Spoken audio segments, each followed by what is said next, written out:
Omega lol. Keck W.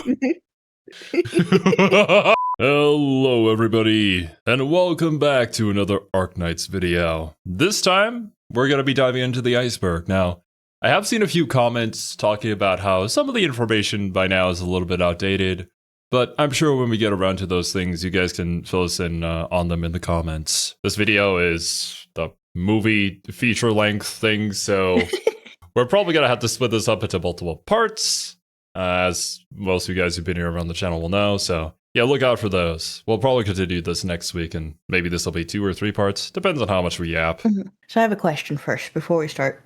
I know Yep. you've reacted to other iceberg videos before. Can you explain to me what an iceberg video actually is? Because I have in theory what they are in my head, but I've never actually watched one before. So what I'm currently taking a look at on the channel is the Yu-Gi-Oh! Iceberg. The way an iceberg video, from what I understand, is structured is there are several different layers to the video, where tier 1 is going to be like the more common stuff that people would know of, and then the lower and further into the videos that you go, the more niche it becomes, and until it covers certain events that people may never have heard of before in regards to the subject matter. So yeah, I expect this video to be very informative of, I guess, the community and Arknights lore and maybe the history of Arknights as a game. But of course, before you guys watch this reaction, I do highly recommend to go and watch the original video if you haven't already. Go and support. Link to that very top of the description, like always. Now I'm gonna keep it 100 with you. Before making this video, I was 1000% sure an Arknights Iceberg had already existed. I was sure someone had made a video about it or somebody already made the de facto iceberg. But from what I've seen, when it comes to iceberg videos, you kind of assume that because it's such a popular format that basically everything in the world has some sort of iceberg video on it. It started with that whole era of like super long YouTube videos talking about subjects that people may or may not be interested in, and some of them just pop it off. the only iceberg video is about the base system, which is quite honestly based. And any other icebergs I've seen are either focusing on one topic instead of the whole community or are a couple of years old. And because of that, I've decided to make this the ultimate Arknights Iceberg. I wanted to cover most things about the community and the game itself. So to do this, I asked my Discord, Twitter, Reddit, the Rule bottom 34, of that one scares me. I've seen plenty of comments about how you can't hate Yostar enough. Yeah, I haven't run into many issues yet, but then again, I haven't really ordered anything from them merch-wise. Only other issue I've really run into outside of the translation is the fact that the PC client for Arknights just keeps on freezing, so I uninstalled and I just play it on my phone. That kind of sucks. You'd expect it to be working by now, with how many years the game's been out, but whatever. Also, wait, I just realized, what the fuck did I pause on? Men, her feat may be amazing, but I am making the ultimate Arknights Iceberg and need suggestions on what to add. Suno, what are you talking about? Is that how you pronounce your name? I don't know. I actually have seen a video from this guy before, and I believe he was talking about Duet in Abyss, actually, and reviews on video games and how a lot of things can get overblown by the community, which, well, we currently know with the situation with Duet in Abyss, but yeah. I'll have to check that out later then. I also checked out other icebergs that the community has made. So before getting into it, you can find all the other icebergs I've used to make this video linked in the description. And I would also like to thank everyone in my Discord who helped add segments to this and provided explanations to the things I had zero clue about, like the Institute. So with all that being said, let's get into the iceberg, starting with layer 1, 7. So, ex-wife, let's talk about it. It's a meme that was made around when the game released. The joke was that since Kelsey talks to the doctor in a, colorful way, she was a doctor's wife in the past. And pretty soon the community ran with the meme, making I mean, I could kind of understand where that thought process would come from, especially if, the whole backstory between Kelsey and the doctor wasn't revealed yet at the time. You would have to infer that from the dialogue and how much she's so passive-aggressive towards you. art about it, jokes that she's the doctor's ex-wife and is jealous that the doctor will not only continue the bloodline, but will continue multiple bloodlines. However, we now know the truth about Kelsey's feelings. Turns out, she wasn't a tsundere after all, she just fucking hated us. But in Vigilio, her opinion took a turn for the better. Her feelings are pretty valid, honestly. Yeah, that is something that I actually appreciate about Arknights, though. that not every girl is just throwing themselves at you. Some just genuinely hate you. I believe there are characters that like would kill you on the spot if not for the fact that you don't have your memories and that you're kind of like a different person now. So they feel bad doing it. So, all in all, she wasn't the doctor's ex-wife. However, future wife is still kinda on the table. And let's talk about the doctor's daughter now. So the meme of Ami being a donkey and W being a cockroach is really easy to explain. It exists because of Ami's 10-foot long TV antenna ears that makes her look like a donkey. And in the case of W, she just is a cockroach. Currently getting hunted down by Melantha with her skill, which is a meme unintentionally made by Kyo. They make guides for Arknights using low rarity units, and since Melantha is a really strong 3-star, she appears. Oh yeah, this was the channel I was talking about, where it uses the low rarity units. Yeah, if you get stuck, man, it's just such a good resource to be like, oh, if you just did honestly, this. I did check out this channel when I was stuck on the one story tutorial level. I couldn't figure out how they wanted me to push the unit. Oh yeah, that one. I did retry it a couple of times until I finally understood how Shaw worked. I think that's her name. I kept rereading the instructions and I didn't understand it. So I had to watch a video showing me what to actually do. There's most of them. And in those guides, you can be sure to hear... Activate the Melantha skill now. He said it so much to where whenever the community activates her skill, his voice faintly plays in the background. He's pretty much Pavloved us. Now let's talk about Bilibili. Long story short, it's basically Chinese YouTube. Now the reason I bring it up is because I'm gonna keep it 100 with you. Okay, the only thing I know Bilibili for is like some of our videos just appearing there, getting re-uploaded and stuff. It's kind of like whatever. Like, yeah, that's what I'm gonna do, but yeah, that's all I know it for. I mean, I don't think you have any plans to upload to Bilibili, so. Yeah, no, I don't. And if people enjoy it, then power to them. There are so many high quality videos uploaded about Arknights daily. Now, I mean, I can't understand a word that is being said, but at the same time, this is one of the funniest things I have ever seen. And I never thought someone could make a montage of Arknights gameplay, yet here it is. So they need to be included because even though most Western fans may not go on Bilibili or understand the videos on it, the amount of memes and genuinely amazing creations on it is a gigantic part of the community. I've gotten lost going down a couple of rabbit holes before where I ended up on Bilibili. But I've never intentionally sat down to go to Bilibili. It really is just a completely different world.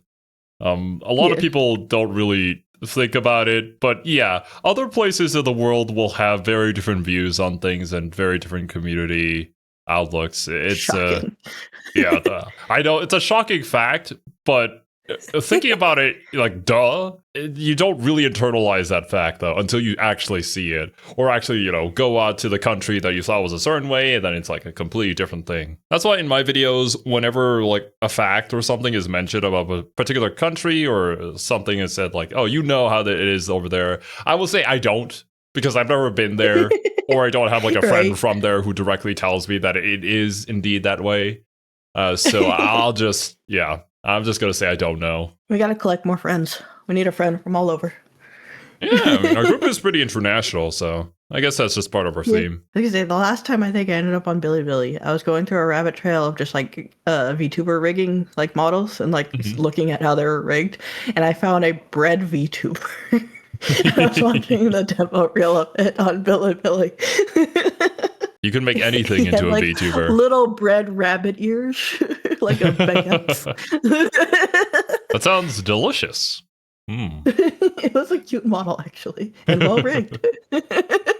By the way, those videos are linked in the description. So continuing the bloodlines is a meme so large that if you told me you haven't heard it, then I would shoot you on the spot, as there's a 99% chance you are an alien imitating human speech. What? The meme came from Resident Evil on how Chris Redfield really wants his sister to have a wholesome time with Leon S. Kennedy. And the Arknights community evolved this meme to never before seen heights. In fact, it'd be easier to say that if a bloodline exists, someone has drawn a comic of the Doctor wanting to continue it. The Neurals, the Royal Banshees, Silver Ash, Amina's sisters, Astasia the Swede, that's right, literal gods, and hell, in-game even Holahek brings it up. The community's logic is literally, if a bloodline exists, then someone needs to continue it. But if everyone's bloodline wishes came to fruition, then by the end of Arknights, half of Terra is gonna come from the Doctor. And quite honestly, That shit would be peak writing. Actually, Hypergriff needs to do that. Speaking of peak, Wheels, let's talk about them. So Wheels is someone who draws and animates a ton of things, mostly pertaining to Arknights. And their animations are,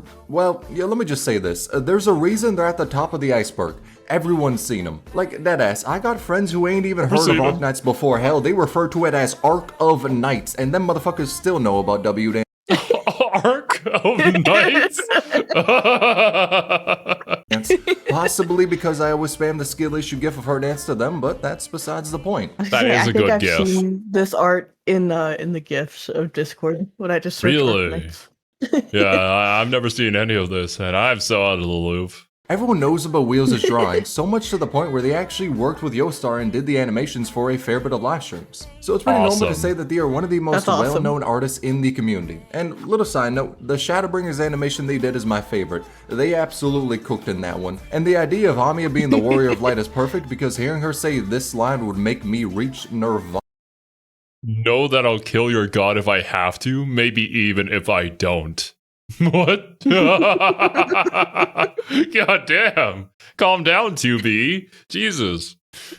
That shit would be funny as hell. Almost as funny as the, translations, unfortunately. Now, many people know this, but Arknights has had a few, maybe more than a little few, moments where the translations wasn't precisely the most clear thing known to man. Yeah, I'ma stop beating around the bush. That shit was kinda ass at times. Now, this isn't me talking shit. Some of these chapters have a larger word count than a book, and a new event is dropped bare minimum once a month. So it's entirely understandable to have mistranslations, and the most recent chapters have had much better quality in my opinion. Bar the whole 4 attack is physical damage 120% times translation that happened fairly recently. But yeah, in the past there were a lot of cases of pretty fucking funny translation errors or times where the tutorial was kind of translations and novel portions of games like this, understandable because like you said, a lot of words and not that hard to like fix in a patch later. Skills and unit information, you gotta double check that shit 100 times over because people are spending real money on that. Yeah, especially if you're a gacha game, you kind of have to be on the ball with stuff like that. I do agree though, like as you said, if there's particular things mentioned within the story that later get clarified to be a different thing, but the translation team didn't get the nuance of that, like how could they know, right? They're not the ones writing the story. So it happens from time to time. That's fine. I've read so many like long-running manga or webtoons too that have that same issue. The early chapters of Arknights, even till today, still have so many like typos that it is it really just feels like an unpolished game, even though it's not. Like, come on, can we go back and update it's it maybe? Not the game's fault. It is the localizing teams. Yeah, it's a shame, but whatever. The game's still cool. Not in English. And let's not forget the birth of, or my personal favorite, Annihilatio. All in all, I kind of like the translation errors because, you know, they make me laugh. Yosar should do more of them. Yo, hell, sign me up for the translation team. In a week, all the players will be wondering why every event culminates in saying that Exia is the best waifu. And on the topic of best girl, let's talk about the man that can become them all, Thorns. So Thornification is a name heralded by the people of the community. Used to describe a product. Oh, now that was a good pause. Process that rival. Let's move on for that. My understanding is it's just people redrawing other units as Thorn. What? Excuse me, why? I saw, what's her name? Lumia? Because it's like Lumen, but it's got an extra vowel somewhere in there. But she's the one in the wheelchair. And I just saw a picture of her as Thorns. And I'm like, wait, what is this? I'm confused. And all the comments were, what? Thornification in my 2025? I see. Huh. Okay. Was the power of God. It is a phenomena that describes how every waifu, not only in Arknights but in other games as well, how they all turn into thorns. Where it came from, nobody knows. Why it's done, nobody knows. What's the meaning of it? What the fuck? Well, we all know that. It's because Thorns is pretty damn hot. Hell, it got so big to where Blue Archive even made one of its official characters look like Thorns. This is not misinformation, I swear. It's as true as 1-7 being the endgame content for Arknights. Now, if you somehow don't know, 1-7 is this stage that gives you these rocks. Thing is, you need roughly a million of these rocks. which causes 99% of players to just auto this stage when there's no event going on. Everyone eats the rocks, it's unavoidable. And this is by far the best stage to get them. Therefore, if you play Arknights, until the rock mines you go. And you can also use them to make rolls, but that process is largely not worth it. Doing that shit is kinda a lap dumb moment, which would be this phase. Consequently, this is also the face I make when I avoid farming 1-7 and can suddenly not raise.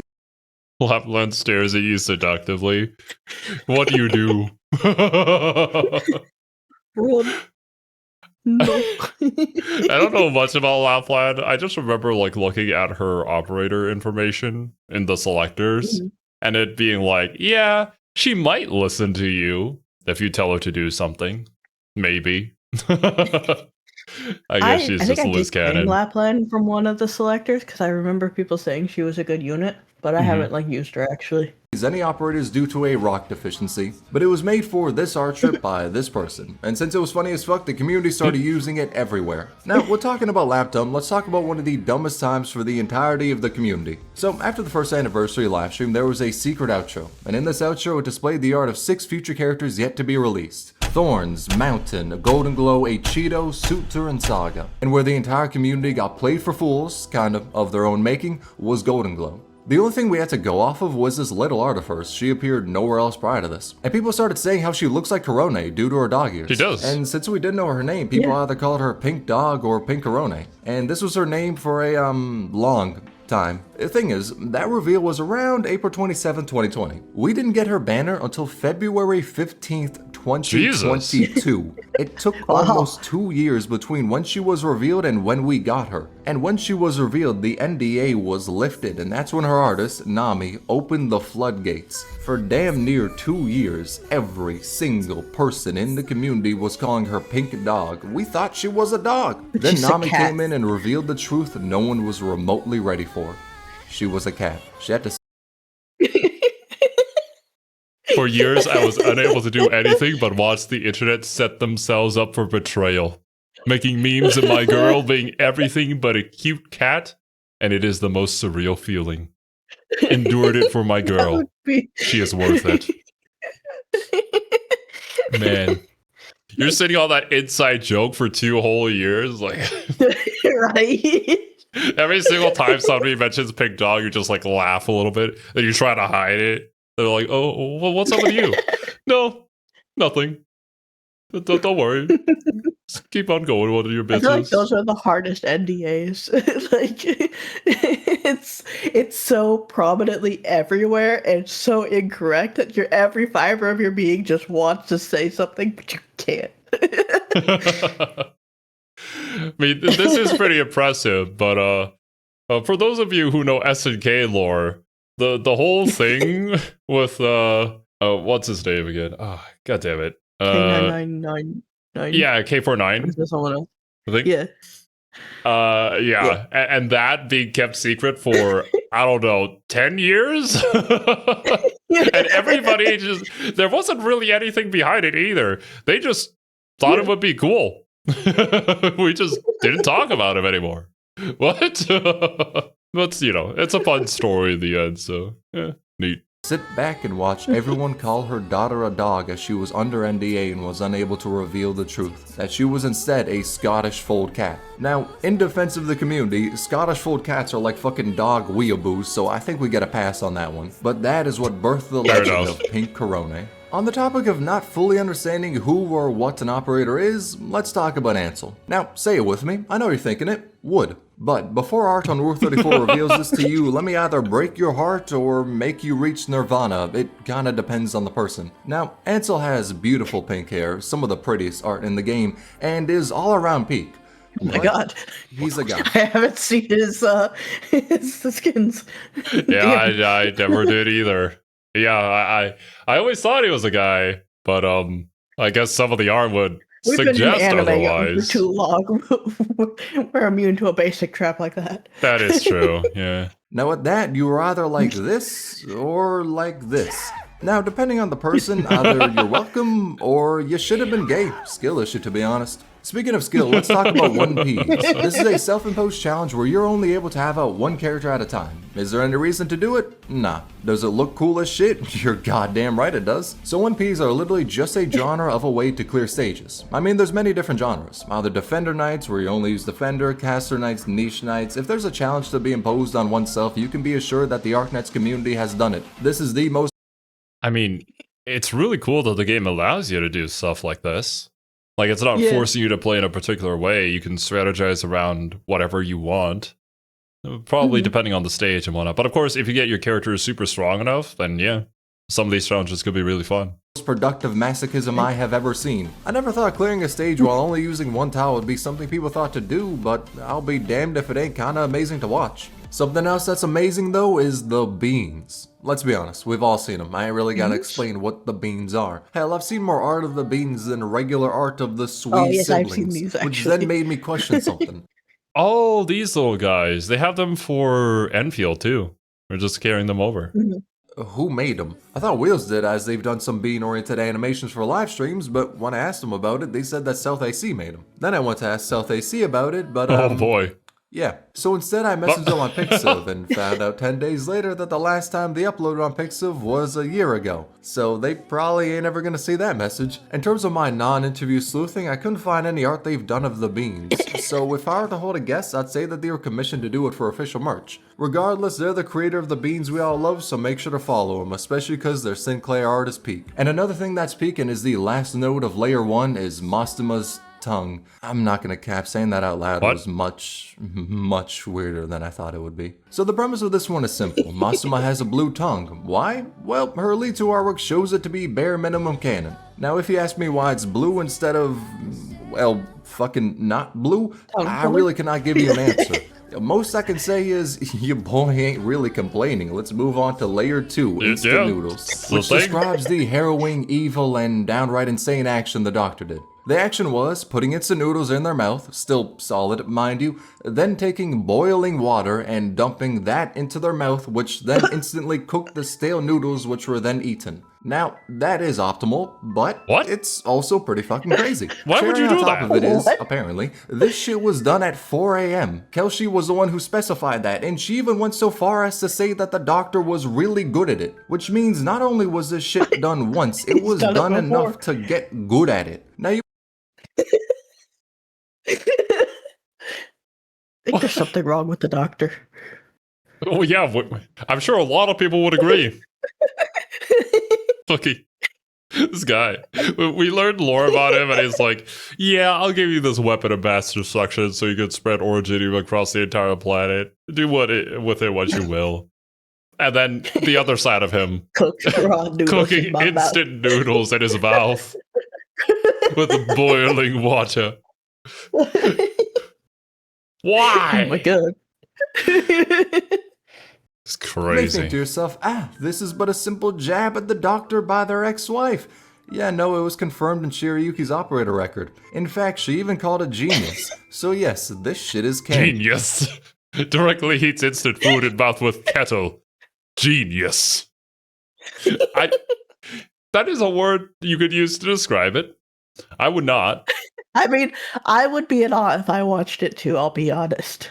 I would be in awe. And then I would be in shock. And then I would not interact with that person ever again. And the hot water kettle from Fugmas even has this description on it. So all in all, the doctor is fucking crazy. But not as crazy as Skelter. She was not only the first live 2D operator or the first alter form of an operator, she was also the first operator who came from a different timeline. Now that sounds amazing. Truly a monumental moment in Arknights' history. Something the cult can be fully and entirely proud of. But this is Arknights, nothing is happy forever. Or, hell, nothing is happy, period. The thing is, Skelter is from a different timeline, in which she joined the hive mind of the Seaborn as their god, Ashar-Mla. That's able to happen because even though Ashar-Mla was hunted and killed by the Abyssal Hunters in the past, after the battle was done, its blood went into Scotty's wounds, causing it to lie dormant within her. And if Scotty embraces her... Bruh. The classic of you killed the final boss, but now it lives inside the person who killed it. Bruh. Yeah. Seaborn blood, that will result in her kind of pulling an Eren Yeager and killing like 90% of the people in the world. This text explains it all. Basically, Terra finally fucking came together for once and threw everything they had at the Seaborn. The Grand Knights, the Emperor's Blades, the Apostolic Gun Knights of Laterana, the Gold... Holy shit, those guys look really cool. We didn't even see them before. Right? Gods of Leithania, the weapons of mass destruction created by Columbia, the ancient arts of Sami, and the leadership of Yan, keeping the crumbling nations standing together.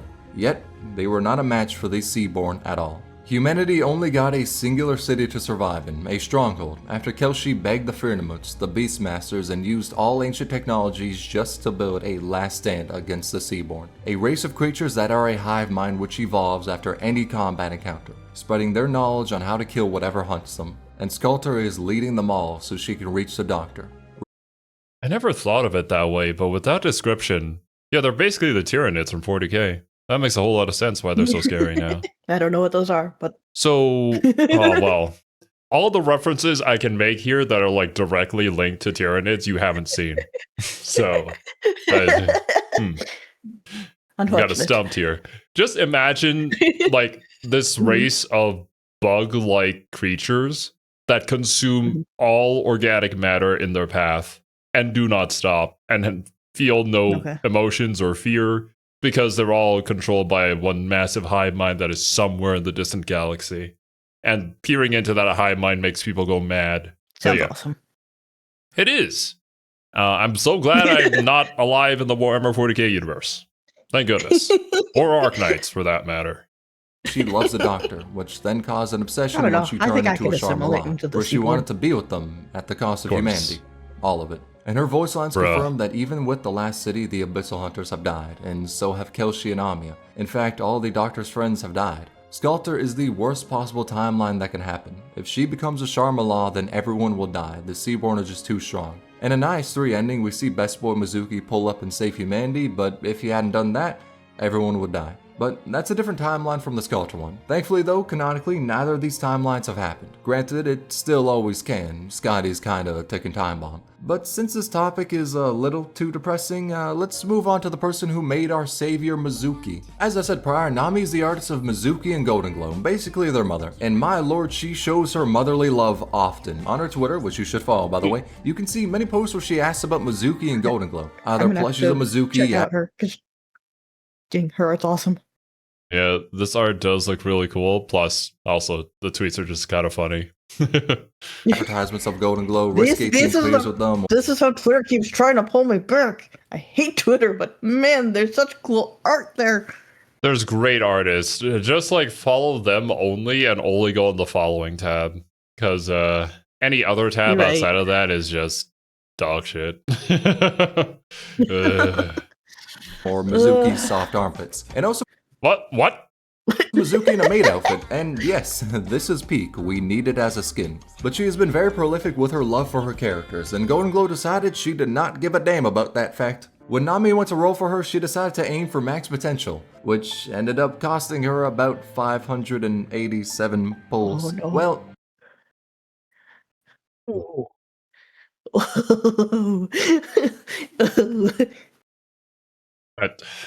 I think I've told this story before, but in Twisted Wonderland, it didn't have a pity system for a long time. The reason it has one now is because Yano was trying to roll for a character and ended up spending so much money that they changed it. At least that's how the story goes. Yeah. Unfortunately, like, it's always going to be a bit of a mark on the series. I really want to get into Arknights. I really want to enjoy everything about it. But the fact that it's a gacha game, I think, does hold it back from being like that top thing for me. I mean, honestly, this is the reason I've played less Twisted Wonderland recently too, because I'm at a point where my units just are struggling, and I just can't pull. So yeah, I hope that in Enfield, at least, like they kind of learn from that, and the gacha doesn't get in the way of the storytelling. I have a feeling that it probably will, but we'll see. We'll see how it goes. I will say with OG Arknights, at least so far, I've gotten lucky and I've gotten the units I wanted with just a couple pulls, a couple 10 pulls, but oh boy. Wait, the channel that we saw previously, you can clear the entire game using all those free low rarity units. So yeah, the way that it's balanced is good for that. But if you want a unit, I mean, I'm still using my 3-star midnight pretty much every round. So. My entire team is just the 3 stars. I can't level any of the 4 or 5 stars effectively yet, so just clearing content with them. I can't delete to any of my 5 or 6 stars. So yeah, you don't even get access to the resources that they require, so you're kind of stuck. Yeah, physically cannot.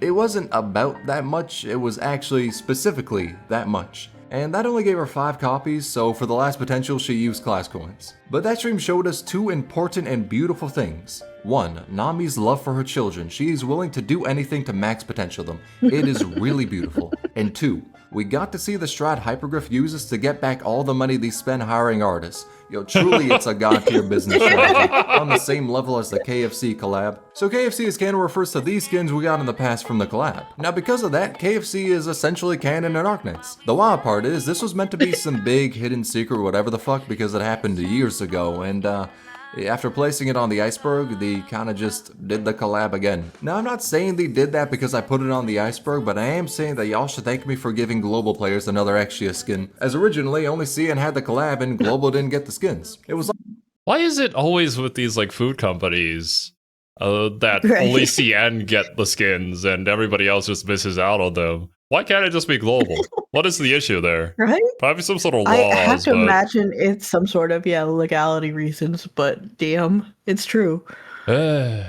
like that because they made the collab before the global version was out, which meant we didn't get the Exia skin. And I suppose the other skins too, but like who the hell cares about them? Instead, let's talk about something people really care about though, Saria and Silence. So in about the first year of the game, people start to ship Saria and Silence. We have their relationship dynamic more pinned down now with stuff like Ifrit's manga, Lone Trail, etc. But in the past, we didn't know shit. We just knew Silence wasn't a big fan of the muscle mommy, and in spite of that, Saria openly wore her feather. Which I know seems kinda whack, like she just snapped that shit off of Silence, but it holds a different meaning. Liberry, the Burb race, give their feathers to someone they're affectionate towards. Which means that in the past, Silence was affectionate to Saria. We know why now, but year 1 it was basically speculation. And Silence really wanted Saria to stay the hell away from Ifrit, who also has her feather. Which made the ship of Saria and Silence seem like Silence was the lone mother doing her best for her kid Ifrit, while Saria was the deadbeat dad. Of course we know now what the relationship is more specifically, but that was always a funny early ship. And quite possibly the funniest piece of drama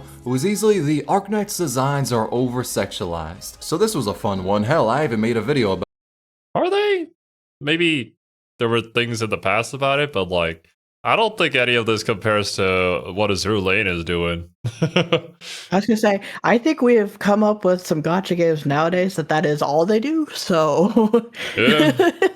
About it. It all started when this person made a comparison between Arknights designs and Genshin designs. They said that in their opinion, Arknights designs are good whilst Genshin designs feel lifeless, using Golden Glow as an example. Then someone came in and said that her design is just a bunch of random shit thrown together, and they decided to double up on that statement by saying Arknights designs are just hypersexualization to appeal to horny teenagers, which then caused the greatest ratio I have ever seen.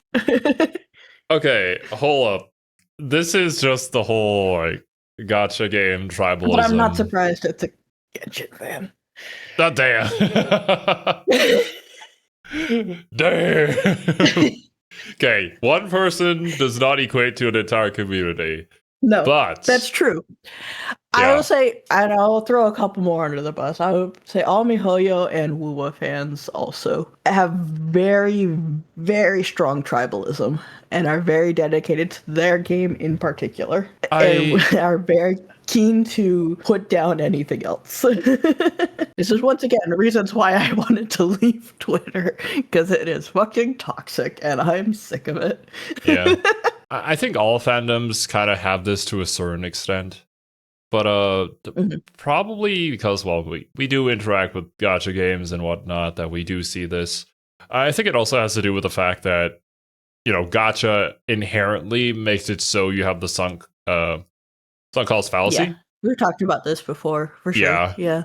where The you're sunk just cost fallacy makes it really hard to look at any other game. You're forced to stay in the one that you committed to because you put so much money into it. You can't just jump ship to another one. You lose all that investment, right? your brain tries to rationalize it into that, and I'm sure that also adds on to the whole tribalism aspect of it.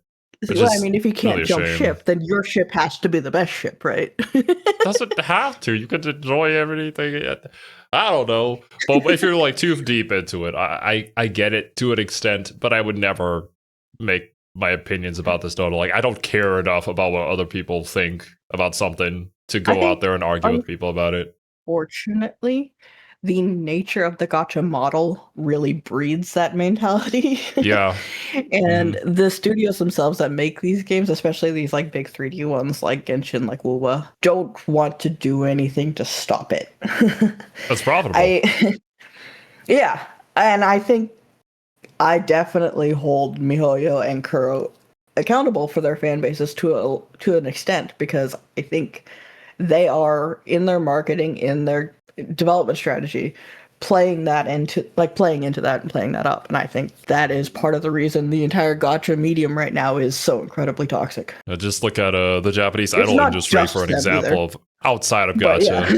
Yeah. Oh yeah, no, it is not exclusively in that or in those two companies even, but like they're currently the most or what? Like, well, it's not really a thing anymore. guess. But you remember the Xbox versus PlayStation fanboys? Yeah. Was, it was similar yeah. to that too. Yep. Yeah. Thankfully, Microsoft just decided to shoot themselves in the foot. So that took themselves out of the equation. But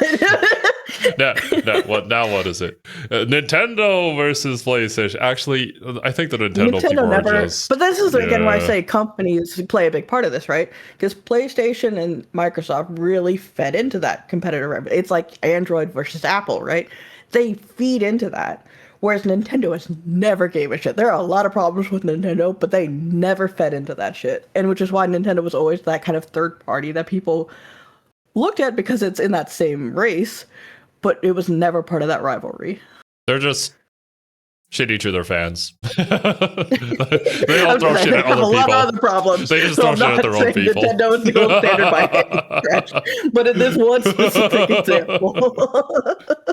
It felt like about 8 million people came out of the woods and hunted their ass down with the greatest smackdown of all time. Everyone was quote retweeting their ass with pictures showing just how over-sexualized Arknights is, showing Fia Meta wearing regular clothes, or displaying Shiny in her Aileen the Crow cosplay, and lest we forget Mudrock wearing her sultry full-body armor.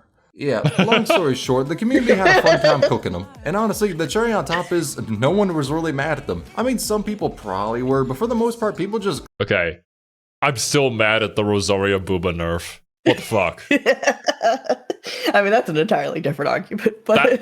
that was the beginning of my loss of interest in Genshin. It started there with the boob nerfs. I remember that happening. I remember just how deflated you were.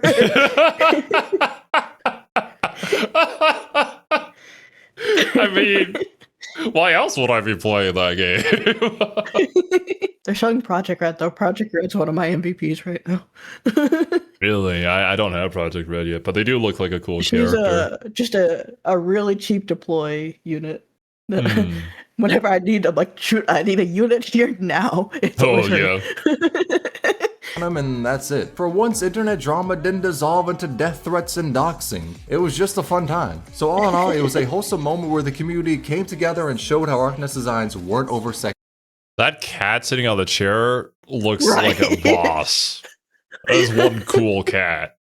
It was also a time where the entire community tried to pretend like Utage's summer skin was fan art only. Another wholesome Arknights related thing is the phenomena of Ak bringing operators to Glocko Clock whenever they're in the Ifrit tile. You see, Ak has his funny little third skill that can retreat an operator.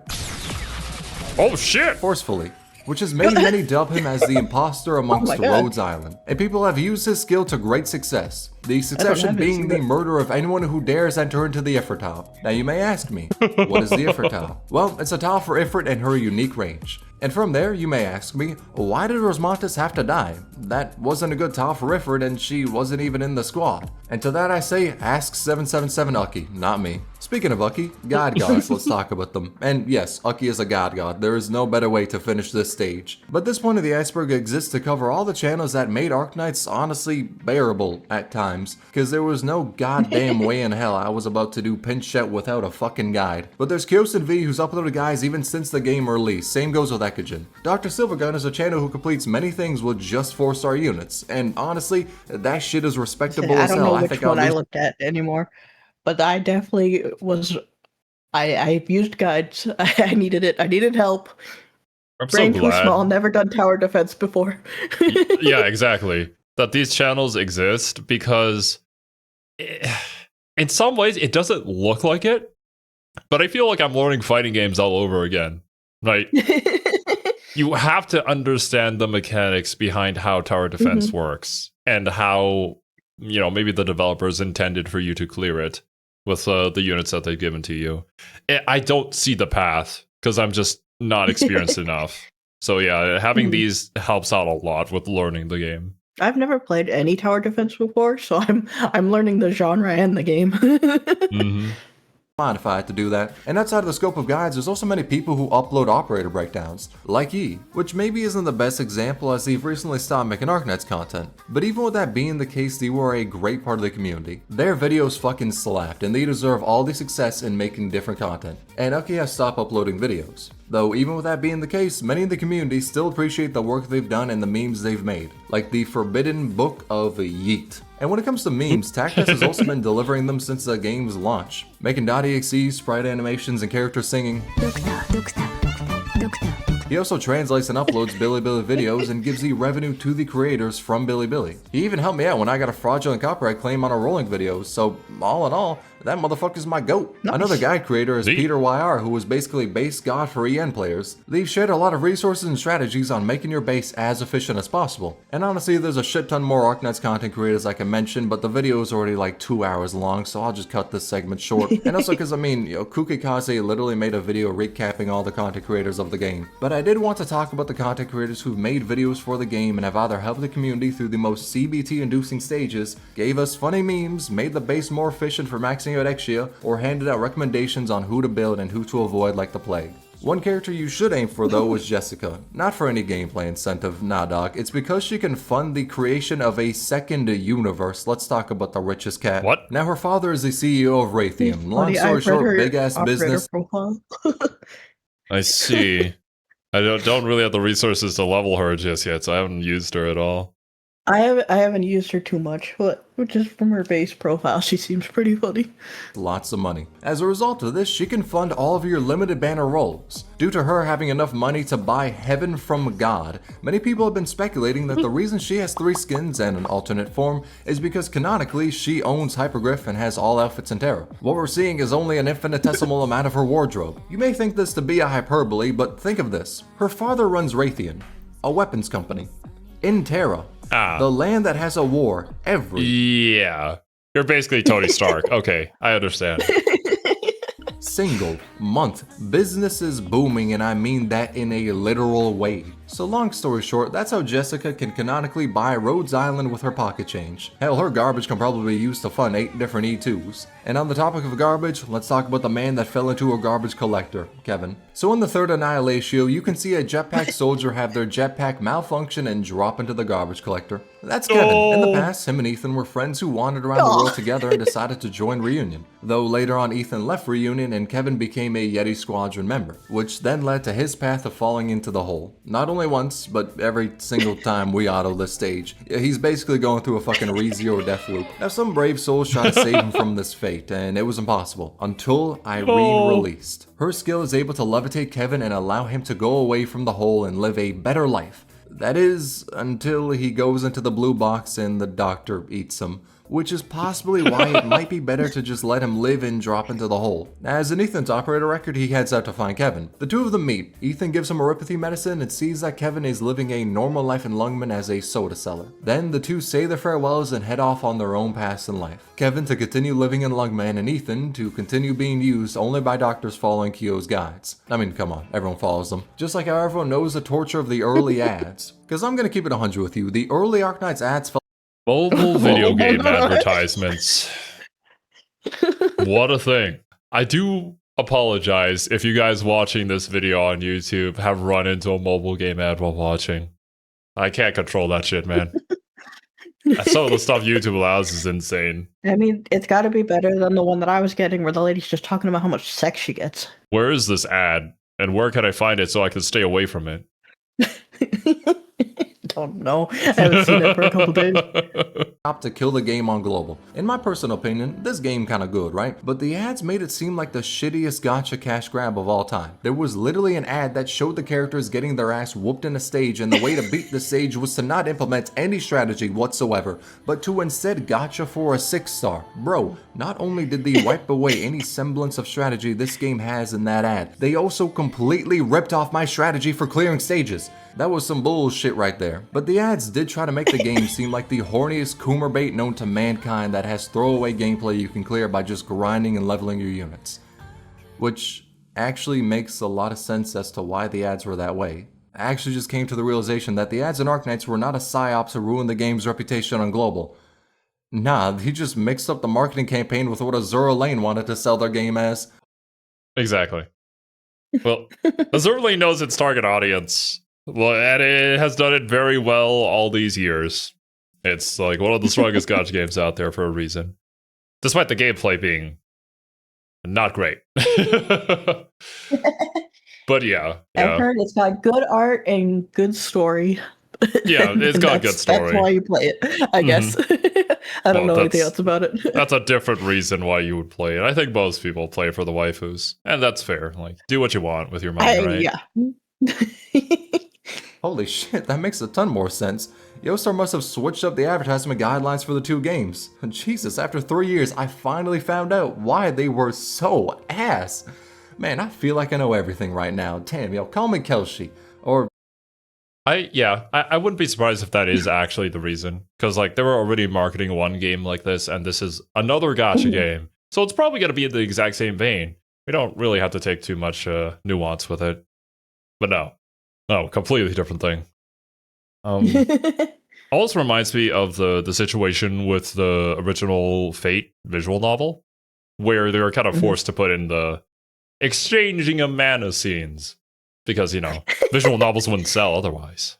I actually don't want to be called the old well. Now, Kelshi's nickname comes from two factors, the first one being her age. So, in case you don't know, spoilers for Kelshi's module record, Walk in the Dust, Lone Trail, and Chapter 11. Skip to here if you don't want to be spoiled. But, long story short, she's immortal. She has lived for many years back when the Sarkaz and Sancto were known as the Tikaz. She witnessed the fall of Gaul. Hell, she was even there when the Battle of the Four Emperors happened. She saw the creation of Kirag, lead to the genocide on the Sarkaz, and she even died, to only be resurrected after time had passed. Her real name is Amaten, and she was created by the ancient civilization that came to Terra. She's trying to save Terra, and her actions so far have been for that goal. In a Walk in the Dust, she prevented Columbia from acquiring weapons of mass destruction. She stopped a war between Victoria and Ursus, and acquired the Rhodes Island landship to start the company. She knows most things about Terra and is on a mission to make it a better world, to save it. Even though she herself is not the most powerful person, she cannot control all of Terra, cannot monitor what dangerous acts are being committed, but she still tries to help the world, even with 10,000 years of its weight bearing down on her. Due to that, she distrusts humanity and is pessimistic on their future.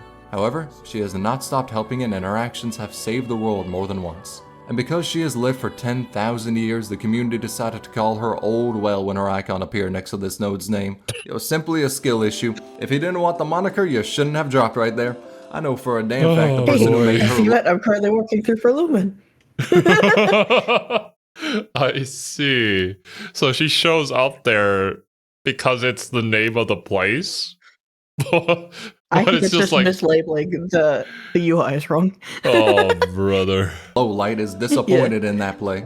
In case you have zero clue why I just called a low brightness light a person, let me explain who Low Light is. Long story short, they're the person who made Arknights. Low Light, or Hai Mao, is the founder of Hypergriff and is currently the head producer of Arknights. So I don't recall. I think I saw this guy on the Arknights Enfield stream, but I could be wrong.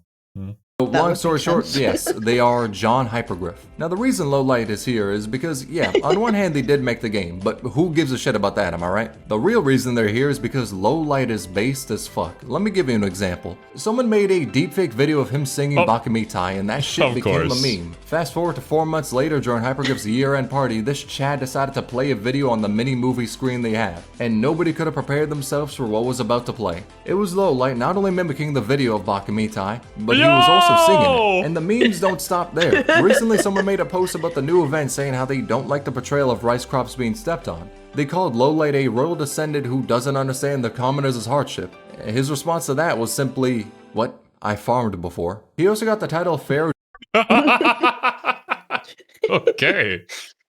due to his love for Egyptian culture, which also resulted in a meme being born called the Pharaoh's Blessing, to only later be officially recognized when they had this art appear in a live stream. It's the meme, but his face has been replaced with a rundum. There's also the other title he has, God Hand. Let me tell you the tale of how this moniker was bestowed. On the morrow of Arknights' first anniversary livestream, there was a Wheel of Fortune. It would determine what rewards the players get, and all is, naturally, all. So the Wheel of Fate was spun and came to a stop. Not on all. Then the force of nature known as Lowlight pushed it to all, giving players more rewards, which it's really funny because he literally just did that in the Enfield stream. It landed on the lowest possible multiplier, and then he just covered it up and then spun it back to all. But yeah, okay. If that's his thing, then I'm pretty sure it was him. It was really cool, but it does not stop there. They did similar things in the 2nd anniversary, 2.5 anniversary, 3rd anniversary, 3.5th anniversary, and due to this control of the Wheel of Fate, he has been dubbed God Hand, which is a cool ass title, but since I've read Berserk, not gonna lie, it's a little terrifying. Yeah, I was gonna say, there's a little bit of PTSD from that, but outside of the context of that, cool name. Yeah. Knowing that the God Hand is behind Arknights is a strange concept, but it does kind of explain why the story is so damn depressing, and helps to explain the torture of the Loud Squad. Now to those of you who are unaware, let me tell you about the Loud Squad. You'll listen close because after this, you won't be able to hear them again. Okay.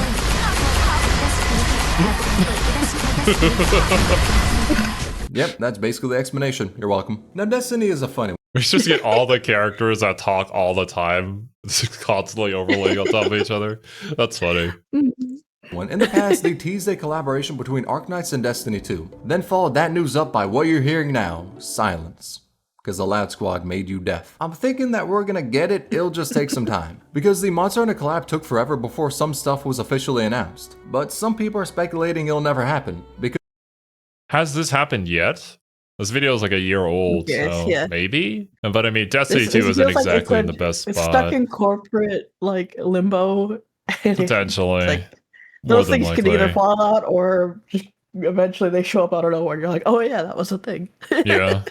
Because of the current situation Destiny is in, with having laid off most of their employees and following up that amazing act with the dumbest fucking statement of mankind. So some are saying Destiny may not have the resources for the collab, as I'd imagine it'll be a two-way street with how their Fortnite collab puts skins in the Eververse shop. Or it's possible that Hypergriff may want to distance themselves because of Bungie's shitty decisions. We don't know. Anything now is basically speculation. My 2 cents is that we're gonna get it, but it's just taking a while. And when it comes to what's in the collab, it's looking like it's skins in a mini-story only, but we'll have to see the particulars of it if it drops within our lifespan. Just like how we're about to see the atrocities of Layer 3, table soul sucking. So, 4 ears, let's talk about it. Now this relates to the phenomena of operators having, well, 4 ears. I ain't gonna sugarcoat it, they got both human ears and the ears of a furry.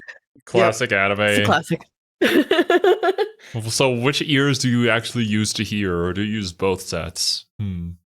He's a wet dream. You can mainly see this in some anime art here and there, but there's also characters like Frostleaf, Amiya's newspaper skin, and Jessica who have headphones or something similar over their human ears. Some do only have 2 ears like the Sancta and Sarkaz, but any operator with animal ears also has regular human ears. Now, why this is the case, I do not know. But I'm glad it is because the idea of a bald operator just having a head shaped like a ball with 2 animal ears... Wait. If an operator is bald, then does that remove the fluffy animal ears, or do they just look like a Sphinx cat's ears? Know what? I don't like this train of thought. I'd have to look like the Sphinx cat. Probably. I mean, imagine trying to shave the animal ear part, though, and all the wrinkles. the people of Terra are basically just animals transformed by Originium over time, right? So they probably have something like that. I'm sure a Sphinx cat at some point transformed, so there probably is someone out there. They may never become like an operator, but an NPC out there that's just bold.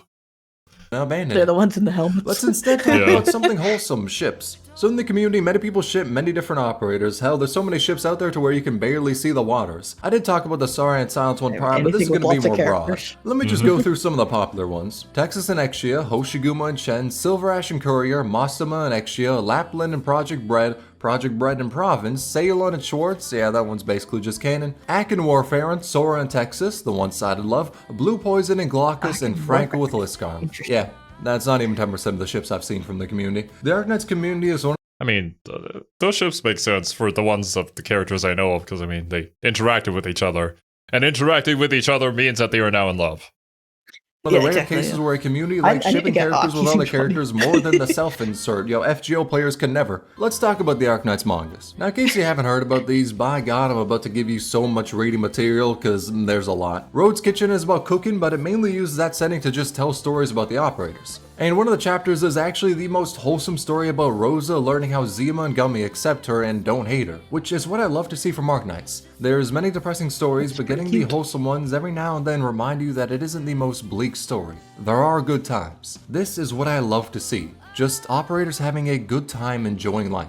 Now take all of what I just said and throw it out the fucking window because the Rhinelab manga is depressing as shit. This talks about the history of Saria, Silence, and Ifrit, and goes into how Ifrit was experimented on as a child to gain her powers. There's also the Black Steel manga, which talks about that faction, and the one about Arturia and Executor. If you want to read the official translations, the link will be in the description. Ones that are yet to be translated is the Operator manga, Angelina's, A1, which takes place in the city of Tucaranto, which is probably the closest we'll get to Canadian representation on Arknights, so fuck it, I'll take it. And there's 123 Rhodes Island, which is basically just funny short stories. Ebonhole's becoming a metalhead is still the funniest chapter from that. Deadass, he blasts the music even though he hates it because the voice in his head, which constantly berates him and calls him and his music trash, hates it even more. That shit is funny and why he's my goat. Though the chapter of Mastama bullying Fiametta is a close second for my favorites. And let's talk about one of my favorite medics, Tea Applesauce. Now you may ask yourself, what the fuck is Blood on about? Let me explain. So on the release of Arknights, Watch Mojo made a sponsored video of the top 10 operators in the game. And when they got to Telopsis' section, her name was pronounced as... Tea Applesauce?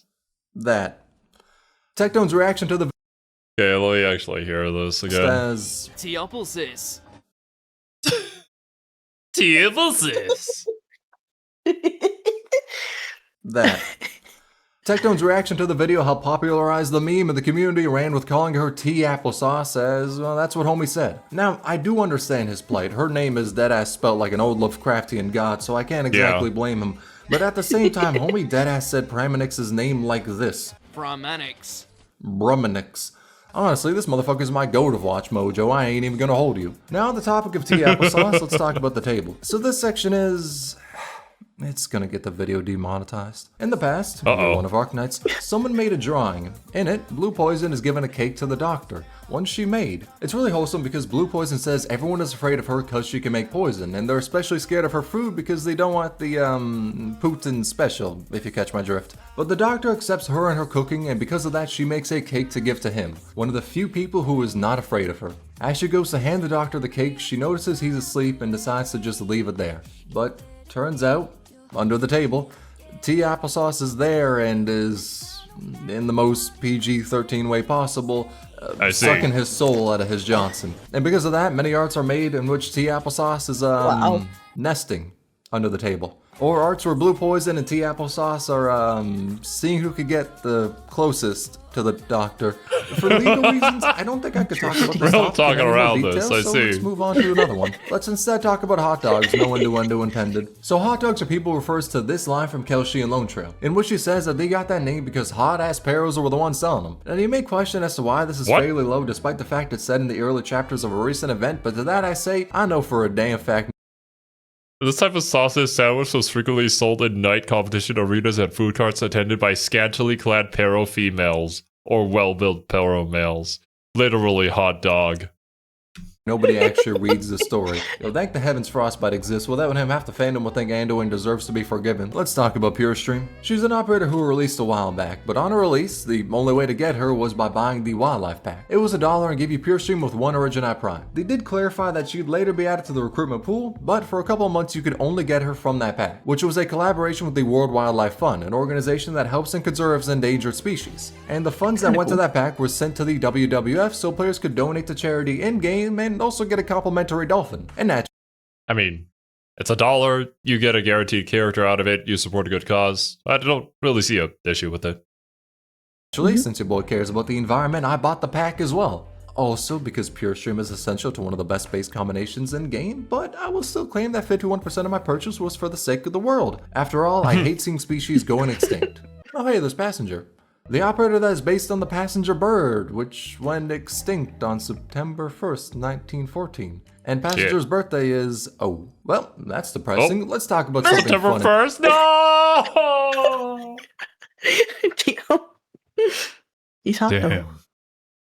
Instead. So on release, Passenger was completely fucking dog shit, deadass one of the worst units in the game, and everyone shit talked him. Now this man did not go the way of the Passenger Pigeon after all that shit talk. Nah, instead he won. Let me tell you of the tale of Passenger, not the dead ones, the Arknights one. Since he was utter unusable trash on his release, Hypergriff buffed him. Well, more particularly, they buffed his class, Chaincasters, as they all ate more ass than Riley Reid. But that buff was the equivalent to dropping a twig in a wood chipper. It gave nothing. And the CN community went wild in a damn funny way. They made an entire copy pasta about him being God, and the reason he never killed wasn't because he was ass, it was because he was too kind. By the way, Lowlight saw this shit and promoted the memes. But guess what? It don't stop there. On national TV, this high school student, nay, this Chad, deadass said to buff Passenger. So because of all the memes, because this Chad decided to speak the truth, and because Passenger was by far the worst 6-star in the game, they decided to buff him. Again. And so they made Godsinger real. And the buffs didn't stop there because they dropped a fire module for him. I know modules are meant to be a power increase, but I'm gonna call it a buff because it feels like there's a 50-50 between getting something like Ling's module, which is the greatest buff imaginable, and something like Dusk's Mod X, which is honestly just an insult. And that is how Hypergriff made Godsinger real. Honestly, he's strong enough to be a Beastmaster. Now in case you don't know what that is, Beastmasters are talking animals. Yep, I'm not making that one up. The Emperor is literally a talking Emperor Penguin. The Beastmasters are all immortal and have existed since time immemorial. The Beastmasters we know now are the Emperor, High Priest, Gawain, the Signor de Lupe, Amma, and Dolly. Yeah, that last one feels a lit up. Dolly. This one... There's a character in Enfield who basically just has a ton of sheep like this, so I don't know if it's related at all to that. I think also the comments people said that the Beastmasters are basically just the spirits of all these animals that had died, kind of collected into a being. Could be wrong about that, though. Interesting. But I guess it makes sense, in a way. Out of place. I mean, not as out of place as the Duck and Duck Lord. Since they have lived for as long as time existed, they all decided to do different things. That guy. He wrecked me. Of course he did. I lost horribly. He's a Beastmaster. What did you expect? Things in the world. High Priest spends their time in Sargon making technology. Signor de Lupe is the pack of wolves that fight each other to deem who the Alpha is. But because they cannot kill each other, they instead appoint Fangs, humans, to fight in their stead. They need to kill all the other Fangs and that wolf is deemed the winner. In fact, Project Red is one of these Fangs. And then there's the Emperor, who makes sick-ass rap music. Like, I ain't even gonna hold you, this motherfucker knows how to spit some shit. The Emperor is easily the coolest Beastmaster, bro. Just look at him holding his piece surrounded by the wolves. Holy this motherfucker shit! Is my... Yo, don't mess with that penguin! Yo, bias to penguin logistics aside, the Emperor is one of the best things to come out of Arknights. It's not even close. Though, someone who's almost as cool as the Emperor is Asta. And in case you do not know why the community glazes him, well, it's due to Arknights' legendary translations, in which he translated his entire operator description to simply Asta. Nothing more, nothing less. His name is all you need to know to understand.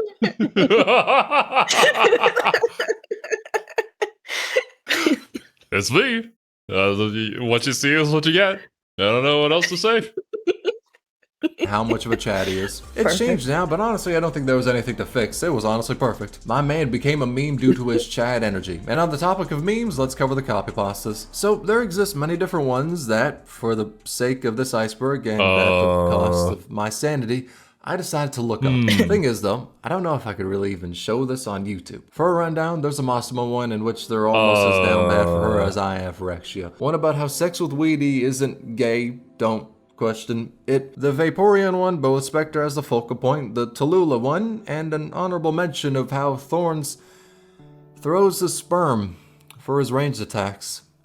And no, I am not describing that one. I refuse. This iceberg was a mistake. Yeah, that's all for the copy pasta section. If you want to see more, you can easily look it up. I need not sting my eyes more than they have been, and we will never talk. Are the worst thing ever created on the internet. That's not true. But look these up. I think we can just move on with our lives. Talk about these copy pastas again.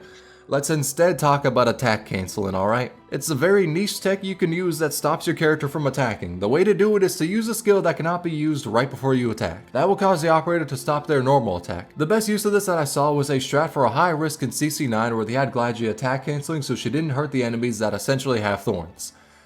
I just remember the thorns copy pasta. Anyway, that's a thing that can happen. It's pretty cool, but doesn't have too many uses, kinda like the multiplayer in the game. So far in the passive Arknights, they decided to make a multiplayer event. It's where you and another player took 2 floors of a building and had to stop the enemies. They would spawn at the top and the bottom, and the ones at the top try to take the stairs to get to the lower floor, where the blue box is. And the top player is meant to stop them from that, to make it easier on the bottom player. Thing is, some people decided making it impossible to stop the enemies would have been funnier. And they were correct. This shit is hilarious. The multiplayer event was really fun when it was launching, hope they could bring it back in the future. I mean, I'm mainly hoping that because I played it in a way that actually helped the other player, and if they brought it back, I would 1000% troll the other player. But we don't need to go into the details of that. Details we should go into though is Crown Slayer bullying. Now, this is one of my personal favorites, right? So take this boss, Crown Slayer. She was an early game boss and was fairly difficult as she had a move to teleport past operators. Yeah. However, every bit of difficulty within basically any encounter with her was nullified when people found out she has no resistance to being pushed or pulled by specialists. This Wanaki came on and popularized the bully squad by treating Crown Slayer like she was a yo-yo and the doctor was planning out the sickest tricks. Now this bullying went a step further when Hypergriff decided to remake her boss stage, but instead of using roadblocks to stop her, they just put a hole down for her to go the way of Kevin.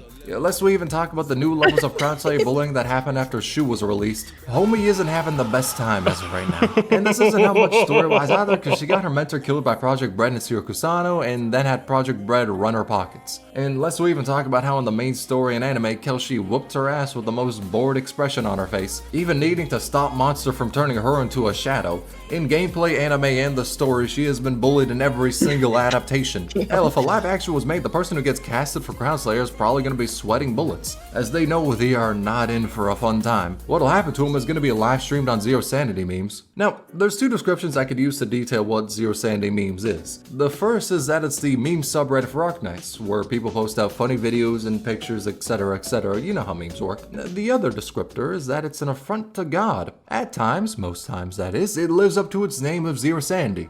Within that realm of tragedy and insane doctors, there exists no law. Damn near everything is posted. Horny posting, more horny posting, even more horny posting, and somehow, yet even more horny posting. And there's a fucking tag called Katoka-san posting. What the fuck is that meant to be? You know, I'm sorry to say, but if you didn't know of this place prior, then please run now while you can. Curiosity killed the cat. Don't increase its KD ratio. Instead of that, let's just move on to... Jesus. Okay. It is a funny play on the Zero Sanity, though. Because you're out of energy, so you go do something else. You go into the Reddit and whatnot. But yeah. Yeah, that shit's insane. Layer 4, Suzu's Cult. First thing on it, Scamfer and Kukikaze pulls, let's talk about it. You see, Viper is a gacha game YouTuber who primarily makes content on Arknights. Talking about the community, the game, etc, etc, yeah, that's not what I'm here for. Nah, I'm here to talk about their Dr. Jekyll side, Scamfer. That is a moniker that relates to the paranormal phenomena of them taking, shaping, and molding the most dog shit RNG imaginable. They do viewer polls where they log into the account of a viewer and roll for them on a banner. Thing is, a lot of the times, like 90% of them, it results in permanent account damage. Against all odds, consistently defying probabilities set out by mathematicians, the rolls find a way to prove that rate up is a lie. Shit, them rolls basically taking a page out of Nexon's book. And due to this, the name Scamper was not given to Viper, no, it was earned. Meanwhile, on the other hand, Kukikaze can take 3 pulls, a missing shoe, a chewed up gum wrapper, and somehow get pot 6 on half the cast. Truly, I do not know the Ouroboros method they have in store, yet there is definitely some binding vow between the two of them. For every account... Yeah, I don't know, man. Some people genuinely just have like a different luck stat. Like, there isn't anything to see in it, but it has to be a thing. I mean, mine is real bad, and I've proven it time and time again in D&D yesterday. So I used Blink, which means for a minute, at the end of my turn, I can roll, and it's 50-50 odds. I vanish and leave to another plane of existence till the start of my next turn, right? I failed the 50-50 every roll for the entire encounter. Arkham was like, I don't think I have ever seen that. How many rolls did you do in a 50-50 to lose every single one of them? God damn. 6, I think. 6 in a row? Yikes. Mm-hmm. Another one saved for Kukikaze. We deadass got the heaven or hell you could put your account through, and it's hilarious. Yo, deadass, 2 sides of the same coin, much like Province and Scavenger. Now when it comes to this ship, I didn't bring it up in the ship section as it goes a little deeper. That is to say, it's kinda official. In Scavenger's profile, there are 2 pretty interesting archives to look at. One tells the story of how she loved this girl from her home village, but was then thrown out due to her being infected. And once she met her love again, she was already dead. Yeah, that shit is kinda depressing, but what I want to focus on is the fact that she likes women. She's the first confirmed LGBT plus character in Arknights. And in another archive of her file, well, easiest way to put it is, do you know how gay Moby Dick is? Like, imagine that, but with women instead. Wait, that's just Canto 5. But yes, this archive shows she has feelings towards Province. And what's more is that the official artist for Province made art that's kinda sorta entirely shipping the two of them. Now it's not like 1,000,000% confirmed, you know, they haven't been roommates for 10 years now, but like, come on dog, this shit is more obvious about being gay than I am about being bisexual. Let's talk about the king of controversy, Summer. The reason I say that is because damn near half of Arknights' controversies have all taken place in Summer. At first it started out small. To get materials from Obsidian Festival, players had to do stages, get currency, to then buy a token to do a different stage, and use what they got from that to then buy materials. So it was way too convoluted, but nothing terribly egregious. Not that many people were mad, but they were a little annoyed. Then next summer came around. In it, they did a rerun of the prior summer event, Heart of Surging Flame, and Hypergriff decided to make a new banner with thorns. Thing is though, since it was a rerun, anyone who played the event prior was unable to get any more Origini Prime, which meant less rolls, but also no way to get new skins for free. As in other events, you can complete the stages, get the prime, then buy a skin for free. But in this one, older players couldn't do that. Add that to the fact that back then, Thorns was probably top 5, easily top 10 operators in the game, and yeah, it's understandable to be pissed. As a response, Hypergriff said they will never introduce a new banner on any reruns. And 3 years later, they've stuck with that. No rerun has had a new banner. Even though it seems like some were meant for a rerun. Like Suitor being in Granny's event and Achido being in a Coda Brawl rerun. They also decided to rerun Thorns' banner and Unetix's banner after her event. So players could get prime from that and another chance to roll Thorns. Or use that prime to buy the skins that dropped during Thorns' banner because they were also being rerun. And finally, they gave players a free 10 pull as well. All of that calmed down the shitstorm that was the first and only instance of a new banner on a rerun event. But that is nothing compared to how the community reacted when Summer Chen released. My god, that was hell. You see, at the time, Arknights never had a limited summer unit before. We had Chinese New Year limiteds like Neon and anniversary limiteds like W and whatever half anniversary ones as well. This made it so there was 2 pools for limiteds with them running 3 limited banners a year. Then they came in with the limited summer pool and people weren't the most happy, as that was now 4 limiteds a year when prior, at launch, there were 0. So that's where the controversy started. The oxygen for the fire was the fact that she was top 3 strongest units in the game, arguably at the time top 1. The gasoline for it was the fact that she looked like another operator, Blaze. The propane was how people felt that the altar was random and not story-based at all. Most people felt that Summer Chen was just a lazy alternate form of a popular character, as in the event she kinda just pulled up a water gun out of nowhere, so it didn't feel as lore deep as something like Sculptor was. And the sprinkles on top was how the character sharing the raid up, Mizuki, was kinda dog shit at the time. This caused players to feel like Summer Chen was a cash grab. Make a new limited banner out of nowhere, make her broken as fuck, make an alternate form of a beloved character whilst not having the strongest basis for an alter form, and have her look like Blaze. And have the alter form be based on her outfit from Heart of Surging Flame that everyone wanted as a skin. and then just remove it in her E2 Oh in boy. favor of some really mid drip. This controversy had CN players make a list of 15 demands for Hypergriff. No limited summer banner, no poorly explained alters, decreasing the spark from 300 to 120.